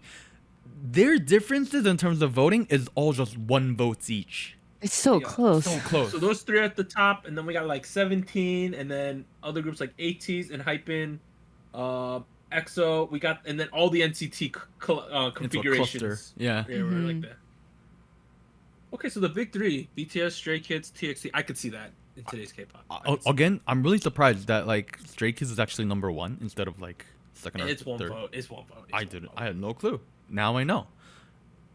I apologize to all the Stray Kids fans that I All probably right, pissed off. soloists and duos now. Soloists and duos. We had a tie between Chungha and Oh. IU on first, followed by Sunmi on second, and then Taeyeon on third. And then the highest male solos was Taemin, who was somewhat similar. That's to correct. Taeyeon. Yeah. See. Okay. Chungha being that high is a little impressive to me because I would have figured she'd be somewhere near like a Sunmi level of this. But hey, I've been liking Chungha lately too, so I completely understand. Yeah, that makes sense to me. Hey, the Chungus is on first. So Those 5 names, Chungha, IU, Sunmi, Taemin, Taeyeon, are like the premier soloists right now. I think I'm in terms surprised. of K-pop artists. Yes, but I'm surprised to have Zico solo. Honestly. True. That might be military fatigue. Yeah. That might be, yeah. I'm actually surprised at how low BB is compared to like her hype level at the moment. Even though she technically got 5th, but Well, there you go. BB's a lot less accessible to pure K-pop fans, I think. That's true. All right, moving on. Another question we had was, are you on the SojuTalk Discord server? 60% said yes, 39% said no. Here's the thing. No shame if you are not on the SojuTalk Discord server, because I know it's like another community that you have to be a part of. Like it's it's effort to break into the social atmosphere and whatnot. But a couple of people actually said, I didn't know you guys had a Discord server. Or Oh, Like really? I plug that shit all the time. I don't know where to go. Here's the thing. If you go to our link tree, the link that we had for all the surveys and the Google Forms and all that, I put a link to the Discord there. You can join Discord.gg/SojuTalk as well. that as well. That's actually probably easier. But if not, linktree/SojuTalk, linktr.ee/SojuTalk is where you can access the server. And generally speaking, it seems like the satisfaction rate of people on the server is very high. So, if you're wondering if it's a Nice. trashy place or a good place, I'd say probably a good place. Yeah. Okay. Yeah, this image also kind of looks like the Korean flag. There you go. I don't know. All right. So how far have we actually come? It's been 200 episodes, right? Oh my god. It's been 1,455 days since Jesus season Christ. 1. Wow. Okay. If we really underestimate and say like an hour per episode, that's like 200 episodes so far. 200 hours of episodes so far, and like that's like what, like you can listen to us 10 days non-stop without sleeping. It's realistically more like 20 because some of our shows are like 2 hours long, especially Yeah. TV This shows. one's about to be. Yeah. Here's the thing. because we're a podcast, we don't really publicize how many views or downloads or streams we get anywhere. Yeah, there's a weird thing in podcasting where analytics are not publicly facing. Typically. Right, because if you just look at our YouTube channel, our numbers on YouTube aren't amazing. They're poo-poo SS. They're usually typically sub 1,000, and the big part of the big reason we upload to YouTube, honestly, is because of search engine optimization. Honestly, and that really works really well, honestly, because you look up K-pop podcast and we pop up. That being said, if you combine the YouTube numbers and all the audio numbers on Apple or Spotify or Podbean, we have 900,000 streams so far in the past 4 We're years. so close. We're 1 million. almost close to 1 million. We'll hit 1 million by the end of the year, I believe, I based think on so, yeah. projections. Ooh. 1 million is a crazy milestone, man. We'll get there soon, but until then, shout outs to all 900,000 streams, which is not. Hey, I'm gonna be honest. people. In the early days, I used to boost my numbers on my phone, bro. I would download and delete our podcast like 5 times in a row. I was like, I gotta boost this shit at the beginning. I remember one time I was like, wow, there's so many in New Jersey. I was like, no shit, it's me. That being said, we don't keep track of analytics that much. Not as No, much not anymore. anymore, really. We used to We used to hardcore. obsess over it. Yeah, we had like a really high period, and then we dipped, and now we're on the come up again. It's been all over the place. Yeah, honestly, if people out there who are listening to this are like starting a podcast or have been doing a podcast or thinking about doing a podcast, you cannot. Yeah, could go on. no, I think you and I are gonna say the same thing. Don't care about the numbers, dude. I was just gonna say that you can't do it based on numbers because unless we make it a full-time job of me promoting the podcast, it's like you're gonna hate doing the podcast by the time you do it. Yeah. Is the way I'm gonna say Yeah. it. Bring your motivator somewhere else. Whether it be the content or like having a community around you. Like the Discord is great in that aspect. So 900,000, a little less than 1 million. Crazy. There you go. Moving on. This is where we start with the Q&A time. Are you guys ready? Let's go. Let's go. Okay. First question. Doug. Okay, if each of the members of the crew joined an idol group, what position would you be? And this is from Up Down Quark. I would be the rapper of a group because I'm an American Ooh. and my Korean is crap, right? Additionally, Okay. I would be the dude who's kind of a filler K-pop member. Like I'd be the third rapper, but I'm the guy who's on the variety shows, you know? Oh. I Okay. see. But like you're the best at singing out of all three of us. You have to be All the right, vocalist. I'll be sub vocalist 5 then. No, you have to be main vocal. Vocalist Main vocal. I'm not main vocal. No. I would be the Sub-vocalist rapper. Okay, I'm most fair, comfortable fair. rapping. I will also go on variety shows. That sounds fun. I don't know. Nice. I need a dancer, Anita. right? Dancer. Yeah, I guess I could do that. I could Yeah. dance. Oh man, I still recall the times in college when Anita taught me how to dance K-pop. Yes. What did we learn? What a struggle. Did you teach me "Wahage" by Twice? Was that the one you taught us? No. That was me, you idiot. No, you taught me "Cheer Up." I taught you all the Twice dances. Oh, Yeah. I'm sorry. You That guys was me. did. Well, you I can be Twice, the yeah. lead dancer while Nina's main dancer. All right, Yes. follow-up question that's somewhat similar. For the WOD K-pop group, what would be the controversy/scandals for each of you? Oh. Okay, have any of you guys been bullies in the past? Please. No. Okay. Okay, that's the big No. one, right? I feel like it's been on the other end, you know? Where like Yeah. I was the person. I don't know. Controversies and I scandals. would get in trouble for insider trading our company stock Oh my god. because I would know we're gonna debut a group soon and I'd invest heavily and then they'd find out I did.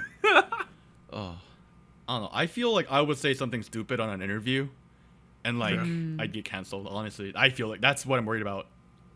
Yeah, that could happen. Dang. Anita, you? Or I would try to make a joke that would fall so flat and say something really insensitive, something like that. Yeah, no. Yeah. There's a lot of stuff we cut out, honestly. It's a All right. mistake. Want to go to the next match? All right, Anita, your turn. Next one.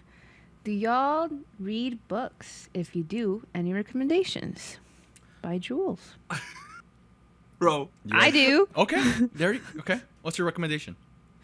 Oh, there's a lot of good ones, but one of the ones that I've read recently has been The Pachinko? Night Tiger. Oh, The Pachinko Night was really Tiger. good. Okay.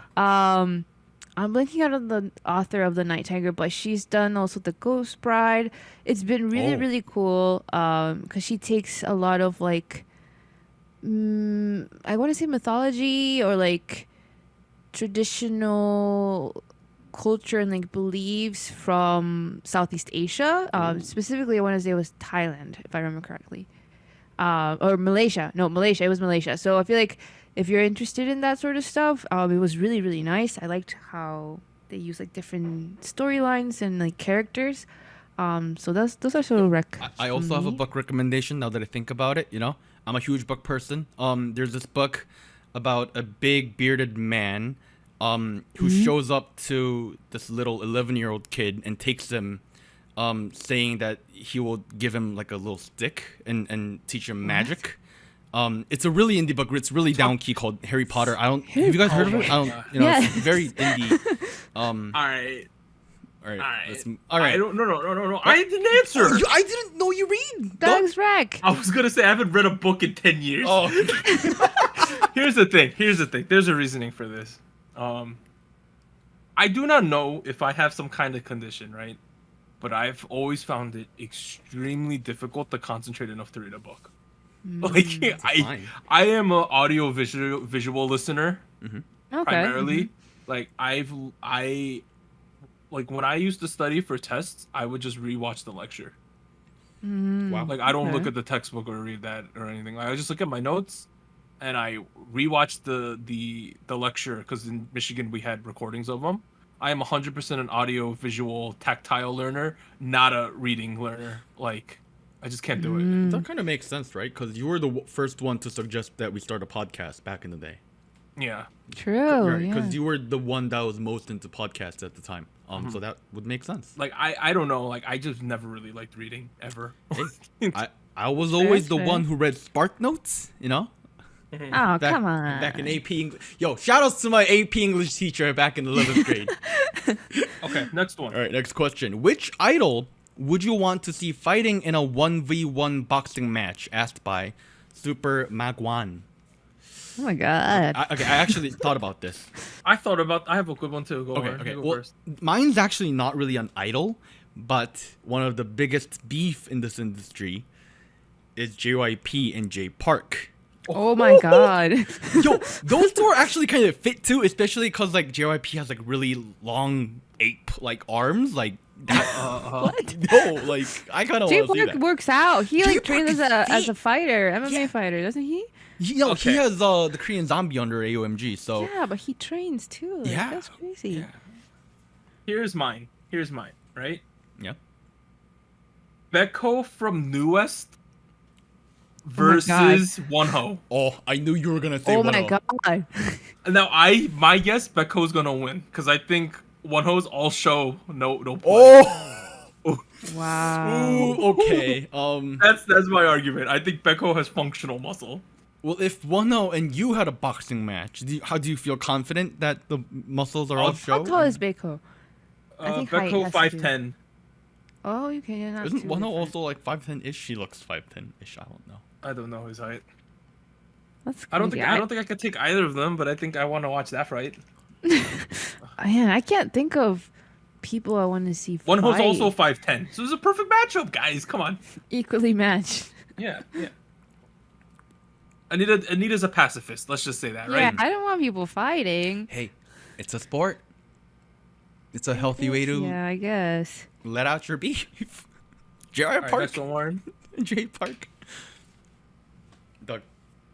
Oh, if you're able to transport yourself into any fictional place, book, cartoon / anime video game, where would it be and what would you do?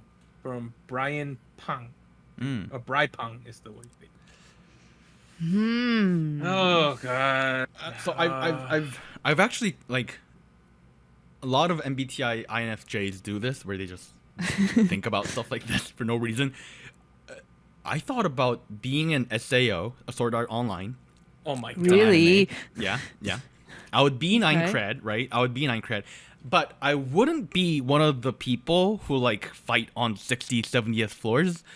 I would settle down in 15th floor, open up a shop. I trade. Wait, I was gonna say the same thing. Yeah? I want to be an NPC in some kind of video game, and I want to be like a blacksmith or something. Yeah. You know Wow. what? You can make the items and I can sell them. Yeah. It'll be a no, yeah, because partnership. I don't like talking to people, but I'll make the items. I'll be Yeah, sociable. no, I kind of agree with that. There was a video game I played growing up called Guild Wars. It was my first MMO. The second one is out right now. They're planning a third one. Oh. But I invested so much time into that in my like teenage years, from like 7th grade through high school. I'd like to live in that world. I think it'd be fun. Yeah. Anita, you got one? I think for me, see. Can I include this? It's not a book or Sure. like a game, It's a but fictional it's a fictional thing, right? Not. I guess it's not as exciting as you guys, but it's the webtoon that I've been reading. It's a really. Oh it's my really, god, Anita. It's really nice. I feel like I really like the main characters. So like I would want to be there just to be like friends because I think they're really funny. It's called. What makes you think they're gonna be friends with you? There are I will make an effort. Okay. We would be friends. Warren, there are It's- so many questions. What the f? Okay. Yes, continue. I'll quick shout out to the webtoon. We gotta go quick. We gotta After go School quick. Lessons for Unripe Apples. That's the one. I mentioned it before. Okay. Warren, we gotta rapid fire some of these. Anita, read. Favorite Disney princess movie by Frozen. Karu Ellie. Frozen. Beauty and the Beast, by far. Frozen. Mulan. I like Frozen. Mulan. You guys kidding? Frozen. Let it go. And the Little Mermaid. I like Little Mermaid more. Okay. Okay. I'm pretty excited for the Next remake. one. What was your favorite moment convo thing that was said on this Discord asked by Antonio? You can call me weirdo. Okay, my favorite Bagel. thing was back during the peak pandemic when we used to play Among Us and Jackbox together on the Discord. Oh, yeah, Our that game nights happened. were so much That fun. was fun. We played Mafia 2 times where 30 people showed up. Yeah. Oh yeah. was a bit of Oh my Mafia. god, Yeah. we used to do crazy stuff. I'm a little sad that there's no really big multiplayer game right now. Like I wasn't on games when Fall Guys came out or anything like that. But I would like to one day again play video games on the Discord because I thought that was fun. But I'm gonna say the cop out answer and say the community events that we've had. And the mods and I will prepare something. People will have fun. I think that really means a lot, honestly. Like the Winter World Yeah. Cup that we did last year. Yeah, I think for me also like certain community events, certain stuff that we do, and you can see like how people vote. Also like when people post, like specific like messages or like, oh yeah, you fan guys are art, doing really as good. you see on the Fan screen art. right now. Yeah, that's really nice. Shoutouts to OP for the fan art on the left side. He posted it like this morning. Shoutouts to the person who made the fan art on the right. I forget who it is. I'm so sorry, but this was the first like piece of fan art we ever got. Like that was Yes. crazy. Yep. There you go. Warren, you're reading this one. Oh, is it my turn? Okay. You guys told us you guys met, say, a Korean music class, Korean traditional percussions, if I'm not mistaken. For commemorating the meeting of the SojuTalk Crew, where can we see a performance? by Okay, Reach? we had a discussion about this when we ate dinner or ate lunch this past weekend. We said we will consider splicing a bit of one of the videos and we'll put a sticker on Anita's face, but we will consider doing that in the near future. Yeah.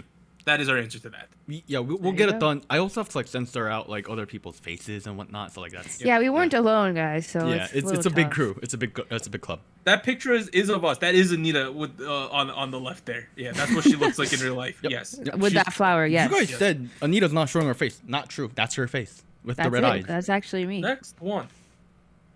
Have you had any other musical genres that you have been loving as much / followed as closely as you love / follow K-pop now? And this listener line used to really be into British 90s rock bands before. I never thought they 70s. would find the 70s British rock bands, and never thought they'd find a group as much as they love Queen. But then she found BTS. That is crazy because my favorite rock band of all time is Queen as well. But Oh, nice. musical genres I used to be into. I used to be into metal for a short period because of my friend Matt. Shout out to metal. Shout out to Shinboy. And then I used to be into electronica / techno music Ooh, really nice. deep for a bit. I have turntables and stuff in my house somewhere. Whoa. And that's about it. Yeah. I have been a Korean hip hop fan for I want to say 14 or so years now. I grew up with it. I know all the artists inside out. I know everybody's discography inside out. Feel free to ask me any question about the genre, and I'll probably have an opinion or an answer. It's it's great. But that doesn't mean I don't love K-pop. It's honestly a big part of what I listen to nowadays. Yeah. For me, definitely more on the rock side. I think I listen more to alternative rock, more punk rock. Also punk rock in the 2010s, right? I hear a couple of people have that shared experience. One of the bands that I still listen to their stuff a lot, to be honest. Maybe not their latest release, but The Strokes. If anybody The Strokes, to The Strokes, I was really, really into. I was really into Tokyo Hotel for a hot second. Oh, I know. I was really into Paramore still. Paramore. Paramore was my shit. Do you listen to Panic at the Disco and all those folks? Oh, yes. Boy. My Chemical Romance. Oh, boy. All that stuff. Yeah, I don't listen to them at all. Bro, you missed out on good music, dude. Okay. Well, next question, Next question. I think Anita's reading this one. Yep. Yes. What artists are you guys listening to on the regular lately, K-pop or non-K-pop, and when do you usually listen to the music? Not Therese. I have primarily been listening to Stacy as of late. That is the main group I listen to at the moment. And when do I usually listen to it? While I am at the computer, I put up Stacy or other groups on the second monitor, and I listen. The honest answer to this for me is myself, because when I make music, you have to listen to your music over and over and over again. That's honestly I spend like 30 minutes listening to different drum samples and like arrangements and whatnot. So the honest answer is that. It's also because the stuff I make is stuff I like. So yeah. But the answer you're probably looking for is here's my top 6 list from stats from Spotify. 6 months. 9th place is Shin Ji-hoon. 8th place Chelby. 7th place C-Jam, 6th place Tyler the Creator, 5th place The Quiet, 4th place Baekhyun, 3rd place Kid Millie, 2nd place Gary Boy, and 1st place Changmo. There you go. Hey, and I listen to music all the time, all day, pretty much. Even on the show. For me, I'll answer the second part first. I listen to music randomly when I'm doing like house chores, like doing things. I also listen a lot of music when I drive. Like that's one of the big times where like I need to have music to drive. I'm one of those people. What do I listen to regularly? I feel like I've always come back to this group, but if anybody knows the Japanese pop group Perfume, oh my god, I really like their stuff, so I've always listened to them on. I used to listen to a lot more music when I had a commute, but now that my commute is 5-6 minutes, it's a more of an effort on my part. All right, K-pop questions. Warren, hit us with the first one. What's Doug's favorite Stacy song? Okay, I asked last week for you to ask this again this week. Yeah. My favorite Stacy song is a combination of 3 B-sides. It is not title tracks. Okay. Complex, what a rare moment. I'll Be There, and So What. Those are my 3 favorite Stacy songs. You literally said you don't like B-sides, but you chose B-sides. Yeah, because those 3 are very, I just stumbled upon them. I don't actively search B-sides. If they come up, you know how on YouTube, sometimes you're watching the video and sometimes they go to the next video on autoplay and it happens to be a lyric video or something? That's how I discovered all 3 of those songs, by the way. Yes. Very nice. So shoutouts to YoungLove.com. It had a lot of great songs. And then shoutouts to So Bad. Good lord, underrated song. All right, next one. Who is your first ultimate bias? And let's combine that with the next one. Who are y'all's current biases and how has it changed since you started the podcast? From Up Down Quark and Doha. Okay. My first ultimate bias was Tiffany Girls' Generation. By far. And then it switched to Sana for a hot minute. And then it's been IU ever since like the Luna-ish on. I am also a So-Won OG. Nice. I think my first bias was probably Sunny. I don't know why. Oh, really? Okay. Yeah. Or Sooyoung. I liked both of them. My current alt bias, it's still Jury. She's the only person I watch live streams for. Okay. Nice. So there you go. For me, I want to say the first one was probably Onyu from SHINee. That's been yours for a hot minute. Yeah. Did it change ever? I'll be honest, I don't think I have like a current alt bias just because I just haven't consumed like a lot of non-music content from K-pop, so that's kind of where I'm at, but I still really like Shiny, a couple of other groups like TVXQ, like the original 5 and Techies, I think I listened to quite a bit and they've been up there. Okay. Oh, keep on. No, when we first did the episode back in like episode 7 about our like for ultimate biases, you chose Eunjiwon, Anita. Just putting that out there of Jack's Kiss. That's like, number 1? Yes, that was your number 1 pick. I think I just mentioned him. I don't think he was number 1. Do biases during audition shows even count? That's a good debate. Sure. Because for me, whenever I've watched one of these like Girls Planet 999 produced, there's like a girl who becomes alt bias for like that 3 to 6 month window. You know what I mean? Yes. No, like it was Sejong and it's also Hitomi, right? Like things like that. Yeah. Or it's Snow Kang from the other show Youth With You in China. There's like those are bias records, but I don't know if they count as ultimate bias. Maybe they are for a little bit of time, you know. Well, see, for me, that was what jury was, and then it just somehow It just lasted kept this going? long. Yeah. Like I haven't been following Hitomi in Japan. I know that she was the center of the last AKB main song though. Oh, was she? I actually didn't. Yes. Wow. Yes. Well, All right. There you go. Next one. Who's reading this one? I Horn? think I am. Yep. Oh, okay. Do you have any ideas on how to memorize K-pop group members? I From have this, Patricia. bro. I have this, bro. Okay, go ahead. Okay. Watch the K-pop music video, right? Of the course, group that yes. you're trying to like nowadays. You first of all, you have to pick out who was the most attractive member of this group. Oh my god. Right? What? That's what you do. You pick out who catches your eye the most on screen. You're like, that's the kid. You know? That's the person. You learn that person's name, right? That's what you initially learn. You learn that first, right?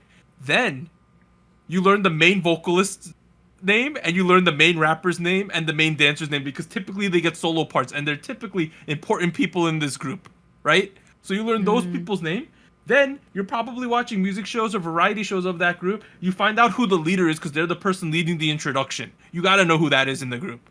So when you have those 4 people, or maybe there's overlap a little bit less, those are the core members of the group initially. Then you learn everyone else. I'm gonna. Wow, that's so interesting. That's a big theory. I've always thought about it this way, where like, do we really have to memorize everybody's names?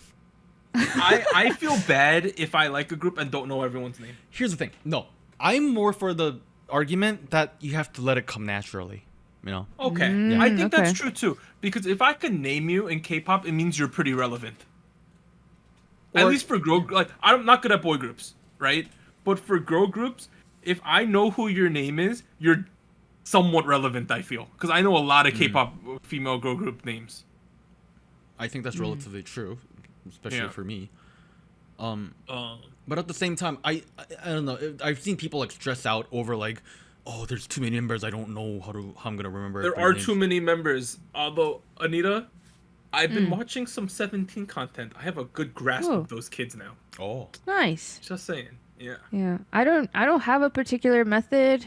I think I'm more like it just kind of happened. Like when you like a group, you kind of tend to learn them along the way. I would say like nowadays, probably the easiest thing you could do is find a lyric video, and just find the picture, Or connect it to the name. Or we could implement my thing for the YouTube subtitles, right, guys? True, that would be helpful, I guess. Still don't know why people don't do that. Just saying. this question was from Patricia. Moving Yes. on.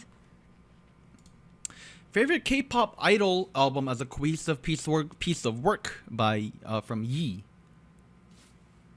Okay. I actually have to think about this for a bit. Go on. Okay, can I go? And it's for me. I think it's Made by Big Bang. Oh, okay.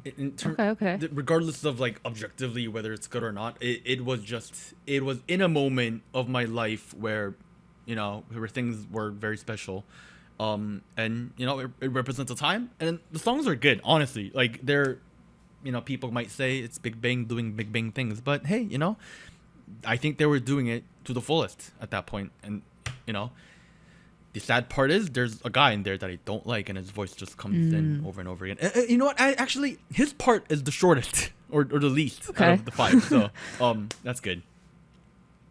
Other than that, IU's albums are really good. I remember the 23rd Cheshire album was really good. I was gonna say maybe Palette because I don't listen to a ton of albums all the way through. True. Yeah. But that was one of the ones I listened to. Palette was a good album. Yeah.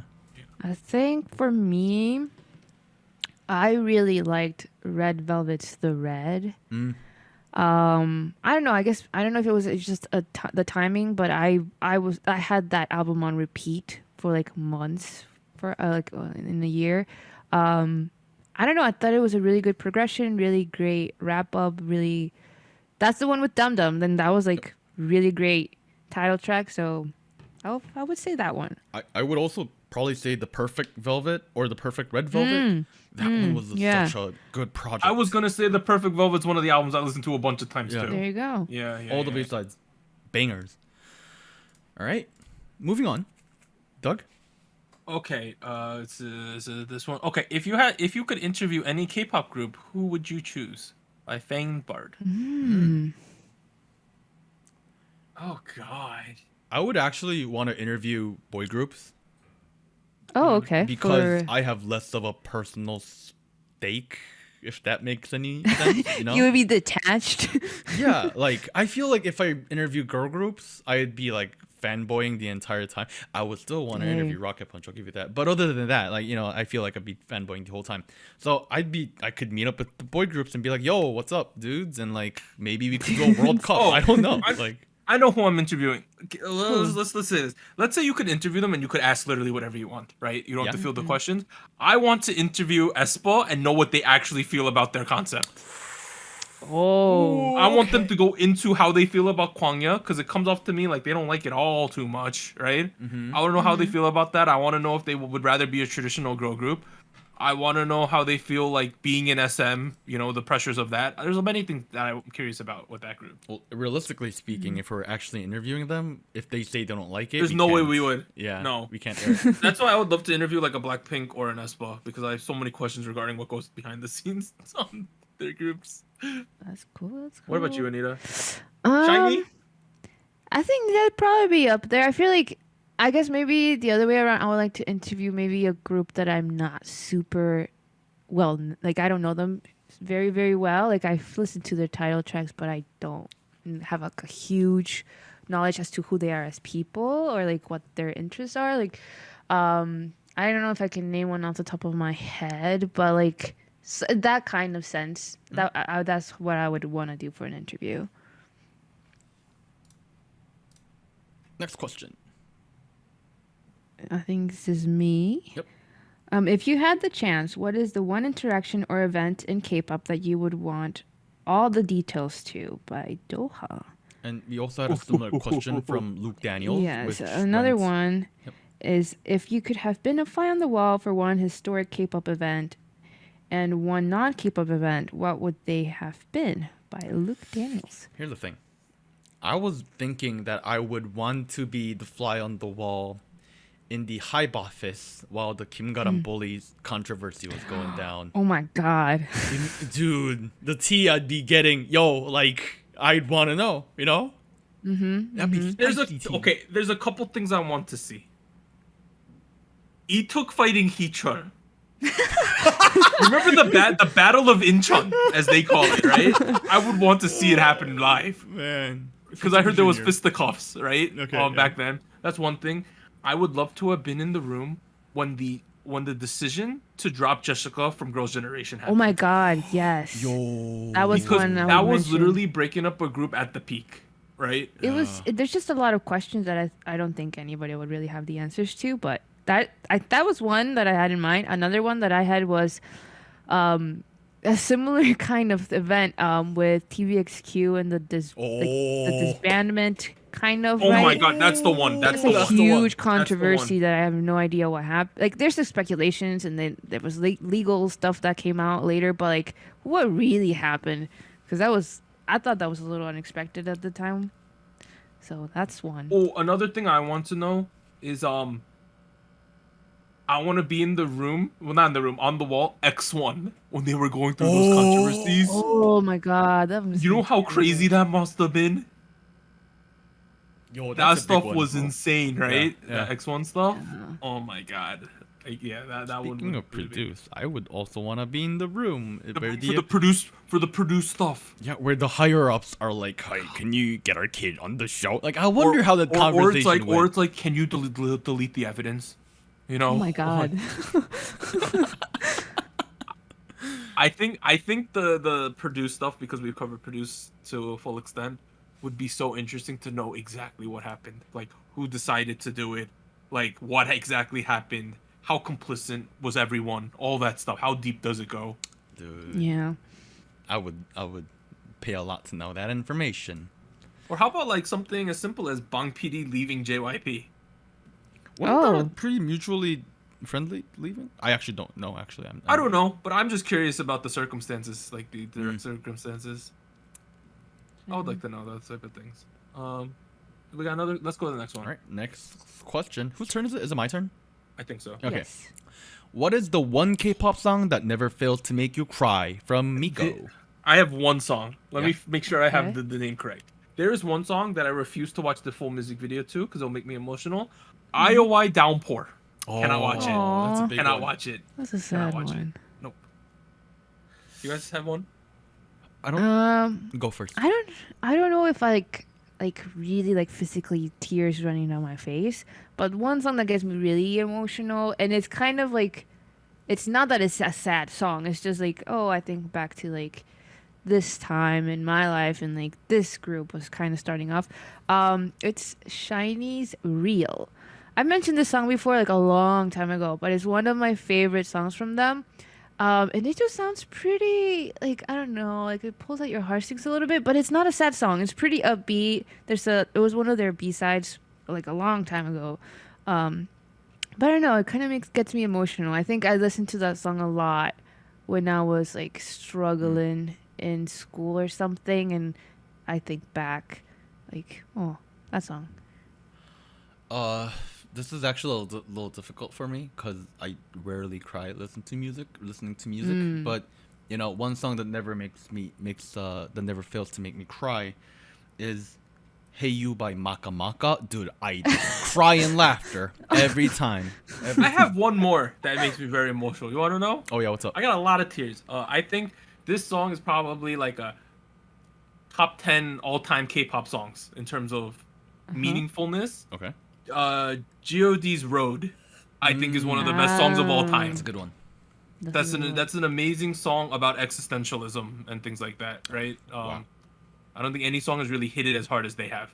Because they say, like, am I going to be happy once I reach my goals? Ooh. Things like that. Like, they're asking really tough questions. Introspective, yeah. Yeah, it's one of the most introspective songs of all time, I think. Go listen to it with the lyrics. It's insane how deep that song was. Okay, next one. I think I'm reading it. Yep. Is Rika Rika by Nature Song of the Year material? Yes or no, and why? Okay, what I will say is Rika Rika in 2022 is probably the worst K-pop song we've talked about. We didn't talk about it full extent. It is probably the worst. No, let me put it this way. It is probably the worst song of the year, right? But is it the song I've had the least enjoyment listening to? By far, no. Okay. There are other songs that I've disliked more, but I think Rika Rika's a worse song. There's songs that are bad, and then there's songs that are bad yet entertaining. This is a bad yet entertaining. Yeah. So I think I do like it in that aspect. Don't you guys? I still do One Day One Rika. You guys don't do that? Oh, like, One Day Two Rika, please. Yeah, there's double Rika in there. You gotta listen every to it time twice. I brush my teeth. Rika. Let's go. There you go. Shout outs to Zedralix for asking the question. All right. So I think that's all the K-pop related questions we have, right? Let's talk about us. Let's talk about SojuTalk, right, Anita? Yeah, so looking back on these 200 episodes, what's something you'd say to your episode 1 self? Any advice, warnings, or words of encouragement you'd give them? From KME. Oh, I got a lot. Oh, really? Okay. In episode 1, I wish I could have told Doug to do the podcast for yourself and do not care too much about the feedback that comes in, because at one point the podcast was very bad for my mental health. I could feel it was stressful. Yeah. I was so stressed out by it every day, and it's mostly because of the feedback we received, or even there's a certain anxiety you get when you release content and how are people going to react to it. Oh yeah. There's intense anxiety related to that, especially when it's a big episode, you know. Now we've gotten used to it. We're at 200. I'm not too perturbed by releasing 200. Back in the day, like episode 50, episode 100, were completely like, I was terrified. And additionally, I would tell myself, don't get burned out. Like, figure out ways to get less burnt out less quickly. Because there were times I was so burnt out doing this. Yeah. And I would tell Warren, like, I don't know how much I could do, dude. Like, don't know how much further I can go with this. I think for the most part, like, I've done like a decent job of like trying to balance having fun with this versus I've done terrible jobs of that at certain points. Well, I think you found a balance now. I think that's what matters, right? I what I would tell myself is, you know, like, what I would tell myself is not too different from you though, right? Like, stop caring about the numbers, right? Yeah. Oh my God, we used to talk about them all the time. Stop caring about the need to grow, because like organic growth is a lot better than, you know, forcing yourself to grow. And also, look, those early on graphics are ugly. Jesus Christ, Lord! I'm so glad I've evolved as a designer. No. So, that's what I would tell myself. Stop caring about the numbers and choose a different color, for crying out loud. For me, I guess I was also feeling a little like stressed, really worried, but mostly because I wasn't sure if what I was saying was like good enough, or like, oh, is my opinion clear enough? I guess that was like the type of stress that I was feeling. But I feel like I would say like, oh, definitely don't worry about it too much, because I feel like it definitely it's not a huge deal if people disagree or not. I feel like that was one of the things that I would suggest. Like, there's always somebody who will agree, somebody that will disagree. Like, you can't really do much about it. That's a good way to think. I think that's it. Yeah. Right. Next question. Is it whose turn is it? Is it my turn? Is it me? Yes, it's your turn, Warren. After doing the podcast for this long, did you ever expect to have this large community or listener fan base? From Mina, or you could call me a weirdo. I think it's a collective no. We did not expect it to get this big. No. Right? Yeah. No. I remember when I texted Warren and said, look, 12 people listened to episode 1 or whatever. And we were like, oh my God, that's insane. Honestly, I was like, 12 people, whatever, 100 people. When we hit 1,000, I was like, yo, we're social media influence. I was like going crazy. Honestly, no, I didn't expect it to. I honestly didn't expect to do this show for this long too. Like, we talked about this earlier, but yeah, it's hard to gain perspective on how many people listen to us, because our main interaction with our with the listeners is through the Discord, and our Discord. Yeah. If we boil down our Discord, it is about 50 people who are regulars who talk a lot on there, right? So outside of there, it's hard to gain perspective, but once you look at the numbers, it's like, oh Jesus Christ, right? Like that's one thing. What about you, Anita? Well, yeah, definitely agree. I didn't expect that many people to be interested in listening to us. So thank you for all the listeners who have stuck around.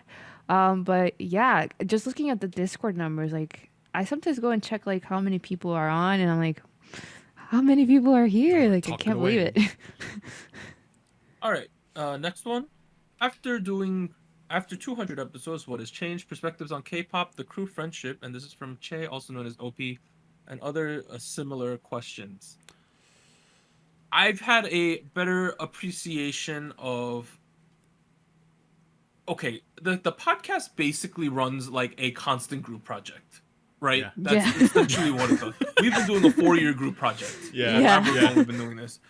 You learn to work with each other. You learn what people are good at. And there are times when we disagree severely on things. We've never had anything too extreme at any point. There's been misunderstandings along the way, I would say, a lot. But we've learned to work with each other. That's honestly, the fact that we're still friends after 4 years means something, doesn't it? Means something, yeah. It's what has now. changed? I think where you are in life between 4 years and your adult years is very different places, for sure. Perspectives on K-pop. I think when you cover K-pop for 4 years, I think at times K-pop loses the magic that it once had for you when you're listening to it purely as a fan. Because when you're a fan and you're not required to listen to things, you only listen to things you like, right? So your experience is typically things that you're going to enjoy. But once you start listening to K-pop because you're gonna have to talk about it, it's a totally different thing because you're pointing out flaws, you're looking at things that are good. You have to kind of understand why you like certain things, and I think that's once in a while does ruin the experience of K-pop. Yeah, it's a huge mental mental like exercise every week. Where like compared to episode 1 or 100 or now, I feel like I've gotten a lot better in terms of like breaking down a song or like a comeback into like meaningful bits and pieces where like, you know, like, oh, this is what's unique about it, this is what's cool about it, versus, you know, this is something I think they could have improved on, or have done in a different way. I think that is the biggest change for me in my personal space is like when I listen to a song, I hear a lot more through just one listen, whereas that took a lot more, you know, 4 or 5 years ago. Yeah. So I think that's a big part of it. But going back to what it does feel like homework once in a while though. It does. Right? It's unavoidable though. It does. Yeah. It does. Especially like you mentioned, like on weeks where like all the songs are like not very entertaining. Like there's songs that are bad yet entertaining, like you mentioned, but there are songs that are just like not something I like. And then, you know, it becomes like, you know, you have to be the, you know, the grudge in the room that's like, oh yeah, you know, I don't like this because of the reasons I've mentioned this week, last week, the week before. That's not really fun. The other part of it is like, I definitely agree with you in terms of like this being a 4-year group project. I have a better understanding of how Doug thinks or how Anita thinks. There has been times where like Doug and I would argue about something for like an hour, and then like I would call him to figure a solution out. We were way closer than we thought we were. Oh, dude, yeah. And then we resolve it, and then 10 minutes later, Anita's like, well, then that's when your first message comes. Oh yeah. Yeah. So that's really cool. I know who you guys are, I think. Yes. It's really nice. I think for me, perspective on K-pop, I think it just makes me, it has, in a good way and a bad way, I think it depends. It has forced me to view each release in the context of everything, like the industry, right? Like who released what, like this is the trend, like, oh, this is similar to that. Like it's hard not to now. And I think it can be good, it can be bad. It depends on the release, really, like if it's good or bad, if you like it or not. But also, yeah, as far as like our friendship, definitely feel like it's easier, I guess, to discuss things. I don't know. Maybe it just feels like since we do this every week, it seems like there's more, I guess, maybe trust to like, oh yeah, this is happening. This is going on. The one good thing is we talk about non-K-pop when the camera's not rolling for. Oh yeah, I like that too. That's honestly probably like been very healthy for our friendship in general. Because how many of your friends who don't live near you do you talk with for like 30 minutes to an hour of like random stuff every week, right? Yeah. Generally kind of hard to do that. It's a good effort. I like it. Yeah. Next one, Anita, I believe, is reading. Yes. This one. That one. Here we go. Congratulations on episode 200. If the show were awarded unlimited resources, what would be the show's first order of business, and what would be the show's first key milestone, and what would be the end goal for SojuTalk brand? Oh man, from Crispy One Time. First thing, we would somehow, if we have unlimited money, because then we don't need to have real jobs or do real things, we would do the podcast in person. Would probably be the first. Yeah, thing. That would be nice. And we would have some form of studio type thing going on, right? Oh yeah. Additionally, that'd be fun. We would be able. I think we could probably film it in Korea quite often, right? And we would be able to hire people to like film us at concerts and things like that. But we would be able to do bigger content like that. More in-person stuff, I guess. Yeah. I think in terms of that, especially because Crispy, who asked this question, worded it as the SojuTalk brand. Honestly, if we had unlimited resources, we're continuing the podcast, but we're definitely shifting to YouTube as well. Yeah. Because like there is a lot more opportunities there. And the biggest barrier to, you know, do YouTube full time is obviously doing it full time. So we would probably produce a lot more content on YouTube. We could hire people to do some of the stuff that we don't have the time. Oh yeah. We'd probably start doing like random stuff too, like playing like games together, like or shorts, or more like I don't weird know what skits. You want to be a TikToker, Doug? Is that? I don't know. I feel like K-pop plus TikTok just works well though. It does. It does. Well, I'm not gonna dance. I'll do the skits. All right, Anita, we'll have to unlimited money. No, yeah, I agree. I think more in-person stuff. Like, I think it would be cool to just do more of like come along to so and so's concert or like Hey, an event. Let's check out this K-pop store, right? So Yeah, you know something what like this that to would expect. be fun. K-pop store reviews. Let's Yeah. go. All right, next question. Is it my turn? You, Warren. Yes, It's you. Warren. What are your favorite moments recording this podcast, like behind the scenes, outtakes, etc.? Just thinking of those episodes where Doug mentions it's their 5th time recording the intro from Alice. Okay, those 773. times re-recording the intro is typically funny, right? Yeah. What's not? I don't know. They didn't mention this. What's the favorite? I'll tell you what my least favorite moment is when we can't export the video.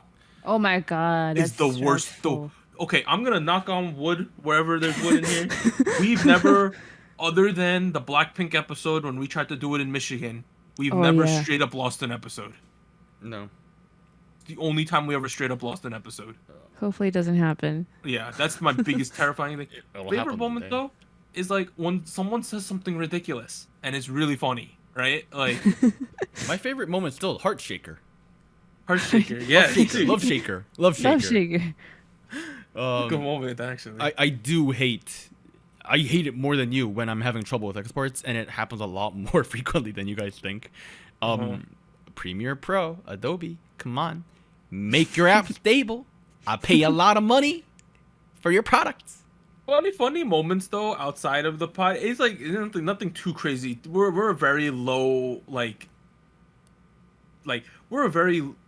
we're a show that's low on like technical problems or anything ridiculous happening, right? We're just sitting in our Yeah. room recording. Nothing too insane happened. The funny stuff is typically in front of the camera when someone says something absolutely ridiculous, right? Yeah. Right, Yeah. Anita? I would agree. I feel like it's mostly like maybe some sort of metaphor we're trying to work out, an analogy or not. So my food What? analogies. I didn't say that, but yeah, those are nice. Yeah. They're My fun. favorite, actually, you know what? Another favorite moment from the podcast was when we did the Pizza World Cup and the ridiculous pizza with the weird Oh, that was cheese nice. and sweet potato and the steak golden and shrimp. something. Oh The yeah, I King forgot what the Supreme name. or The King something. Supreme. King Supreme Golden Pizza won for some Yeah, reason, and you guys were like, Delicious. you guys blamed me for Or it. you remember when Shakshuka won and when the two of us Nobody haven't had really Eaten it I've before. had it like once and Anita's never had it or something. That's good. And it won. All right, All right, next. I'll read the next two because they're kind of related. First one, how is Harold doing these days? Second one, bring back a reform of hot takes. Miss Warren arguing back. So the first one was from YOU.F.O, and the second one was from someone in the census. Okay, so if you don't know, we used to have a character on the show called Harold who wore this bunny hat that I ain't gonna say who portrayed him, but someone portrayed Harold. Harold was a guy, and Harold was essentially invited onto the show because we wanted to be able to have spicy discussions. We wanted to be able to say inflammatory statements without having to be attributed those statements. So, like, I didn't want people to say, "Oh my God, can you believe what Doug said about this or the take he made about that?" So that's why Harold was created, and that was more or less a product of us being early into the podcast and being very afraid of what people would say about us in the comment section and things like that, right? We are trying to bring back some form of this hot take thing because I have such ridiculous takes that I typically say during the live streams because I know I'm not going to be held accountable for them. I've said some ridiculous dear. things on the I don't stream. think I've been there. No, you have not. I've said some of the most insane hot takes ever. I purposefully took out a couple, like when on the VODs, like they're not there anymore. That cut being them out. said, we are more than welcome to bring them back, and we will be bringing them back in this after show segment. Right. Yes, stay Kind of tuned. going back to what you mentioned earlier. I will argue back. Don't worry. Let's go through the next one as well. Anita, what's up? Yes, any opinions from previous pods that have changed right now from Koro Sensei and several other people? I have many of those. We have a lot of these, and like it's. Let's save this for a discussion, like a future after our discussion as well. Yeah. I think a majority of these revolves around the fact that we need to. A lot of the big songs come out on Mondays, and what do we Yeah. have? 12 hours to listen to them before we have to talk about them. And then by the time you get to Tuesday and you've listened to it 5 more times, you're like, this song's actually pretty good. I don't know what I was saying. More time, yeah. It doesn't happen Yes. often, but it does. That happens. Yeah. All right, next question. How often do you open the Discord and think, oh God, what have I created, in a good or bad way? From Ben. Oh, Doug. Okay. I have a love-hate relationship with our Discord. Not with the people on it, but with the Discord. At one point, I was way too involved in it. It was consuming me as a person. I would stare at it for like 12 hours a day. Oh, good Lord. Did you just want to see like everything that was posted? Yes, I literally used to read every single message on the Discord. Oh, good Wow. Lord. For about a year straight. Now I might be too plugged off of it because I have no clue what's going on. I look a couple times a day. So there's a healthy balance in that. The good things about the Discord, it's a great community. We have a space where we could talk about things with each other.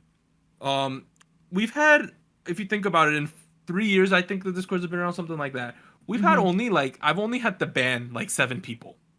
7? Out of the More out of like the 5. thousands that have, or I feel like it's 5 a lower number, yeah. out of like the thousands of people who have come and left and things like that on the Discord server, right? So it's honestly been fine. My business, the business I work in every day is pretty much retail. You see more than 5 bad people in a month, right? Like, so it's not terrible at all. Good. Sometimes the Discord is overwhelming. Sometimes it's an insane place. There are people with strong opinions and they are entitled to them, but sometimes the opinions get a little too strong and heavy, or people get offended, and there's like BS you got to deal with. There's politics with all communities similar to our thing, so things like that are not the fun parts, but the good parts is everything else. Yeah. And a couple of people in the census mentioned that it seems like there's already a community. It's hard to break into it. I 100% agree. I 100% agree with that. I totally see where you're coming from.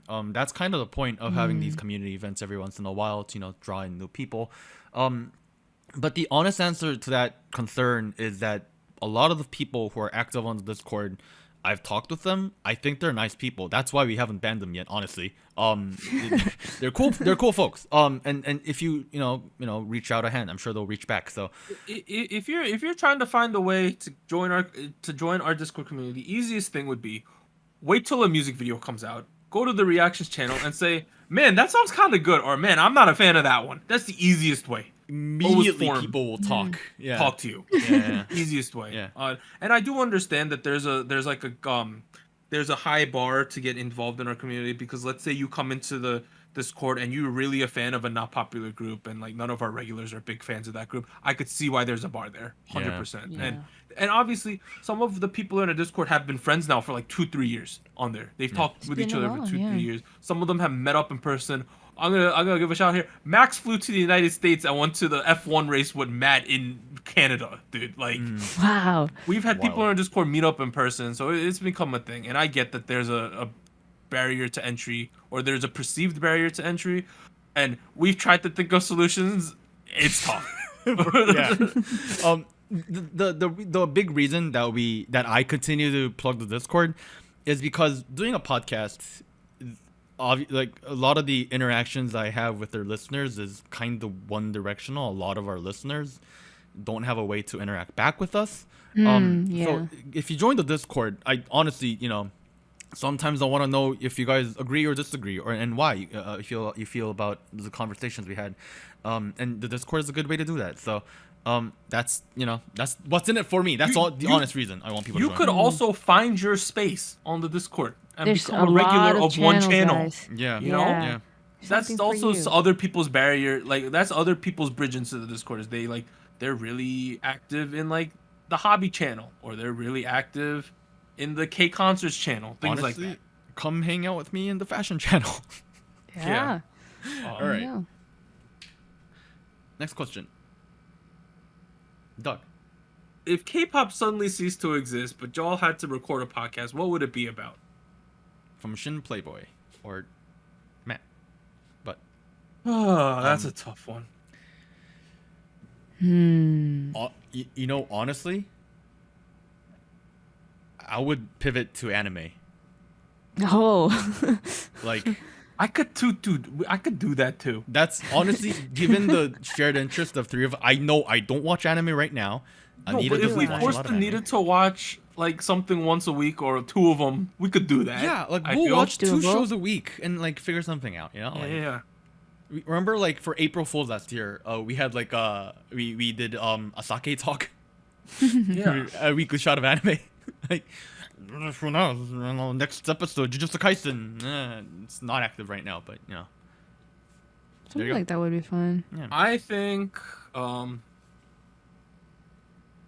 if I had to do a podcast that's like not K-pop related, I think what I could be good at is like just a general self-help podcast.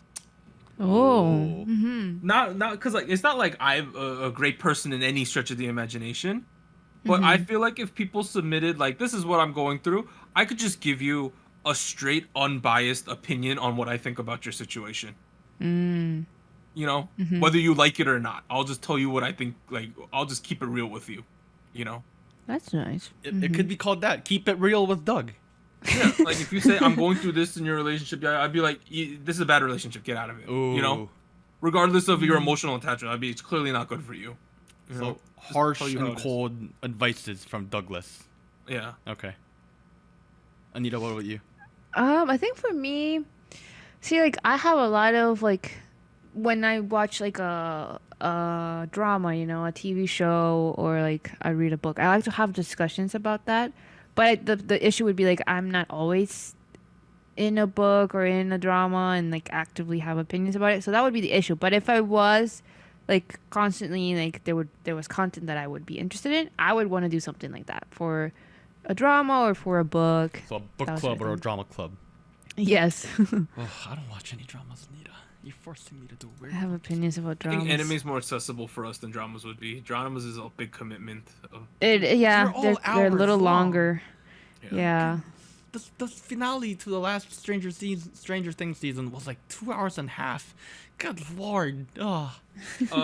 Next question. one. I think it's you, Warren, right? Oh, it's Anita. Me, I'll do it. What do you think has made SojuTalk so successful? From some great reward. You know what? I actually thought about this question earlier when we were talking about something else, and it's the way we have our conversations. We're you know, shout outs to everybody that make, you know, content in the K-pop sphere. I do feel like our biggest strength is the ability to have an honest conversation with each other and keep it real. All right, we're like 2 hours and 50 minutes deep into this. I'll keep it real with you right here. Okay, should I get real, Warren? I'll go real Sure, right now. This is Okay. spicy. Yeah. I feel like a lot of people commenting on K-pop on YouTube are responding for the clout of getting views. And I think that manifests itself in them never giving one negative review about anything in K-pop. Okay, I agree with that. Let's agree to not name anybody. We're not I ain't gonna naming name anybody. anyone. I ain't Okay. gonna name anyone. But I feel like that is a inherent problem in not only K-pop but in the music scene in general. Less in American music scene, but in very specific music where you could have big fandoms and things like that. There is an overwhelming bias towards leaning towards positive reviews of things, even though they're not honest. And I see. where I agree with you is that I value positivity. Positivity is amazing. Sure. However, positivity loses meaning without negativity. You know what I mean? Fair. Like it's in order for a praise to make sense, a criticism needs to be handed out when appropriate. You know what I mean? And I feel like oh, keep going. and the reason we say some, you know, the reason we criticize certain things isn't because we are, you know, personally against a certain group or a certain artist. Oh yeah, no, not at all. Honestly, we're a little sore for that.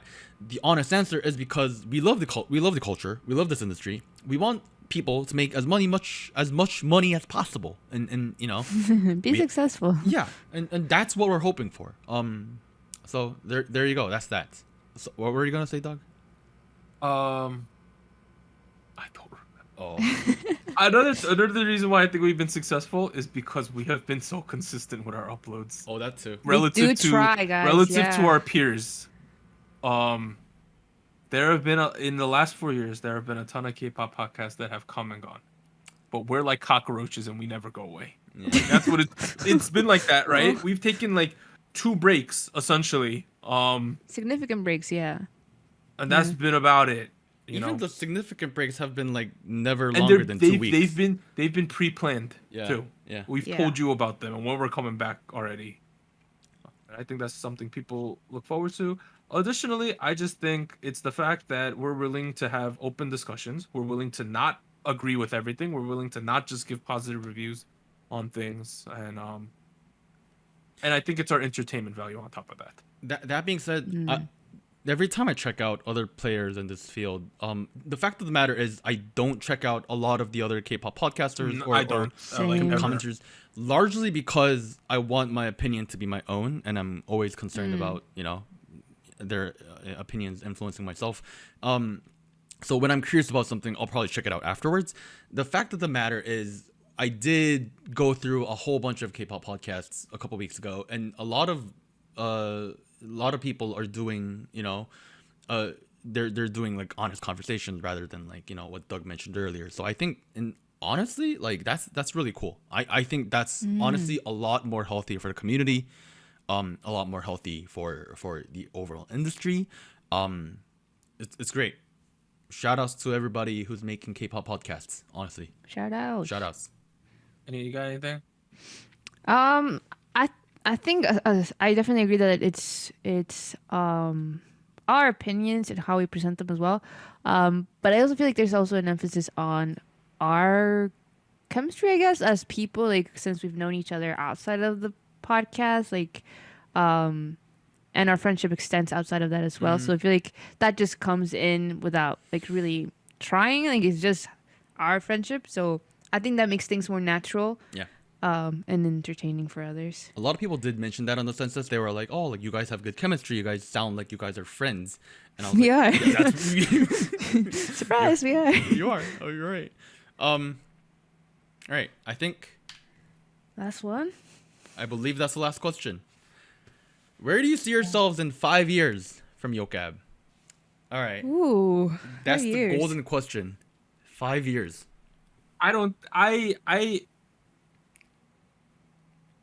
Who knows is the answer to this. Like really. Oh. Like I feel like I won't be in a terribly different place than I am in right now. But that being said, who knows?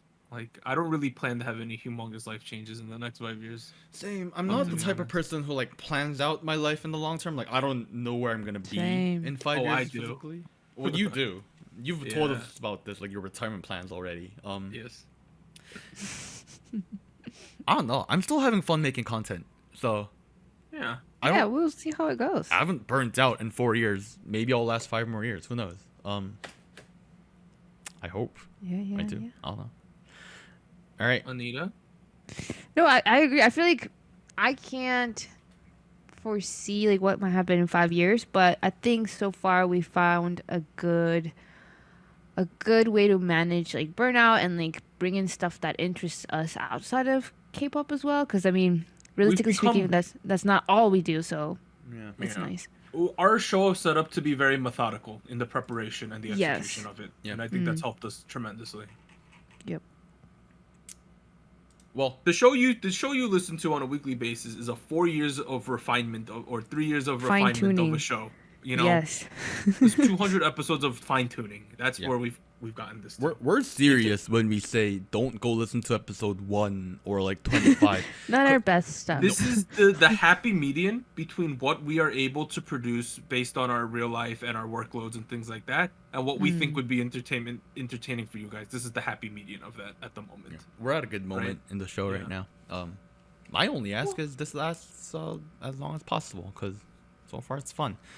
But anyways, episode 200. Wow. The after hour has been going on for almost an hour and a half. We've already passed the final call of the bar. Like the bar they've shut down already. They closed the lights on us. All that. They're kicking us out. I gotta go to work in like 8 hours.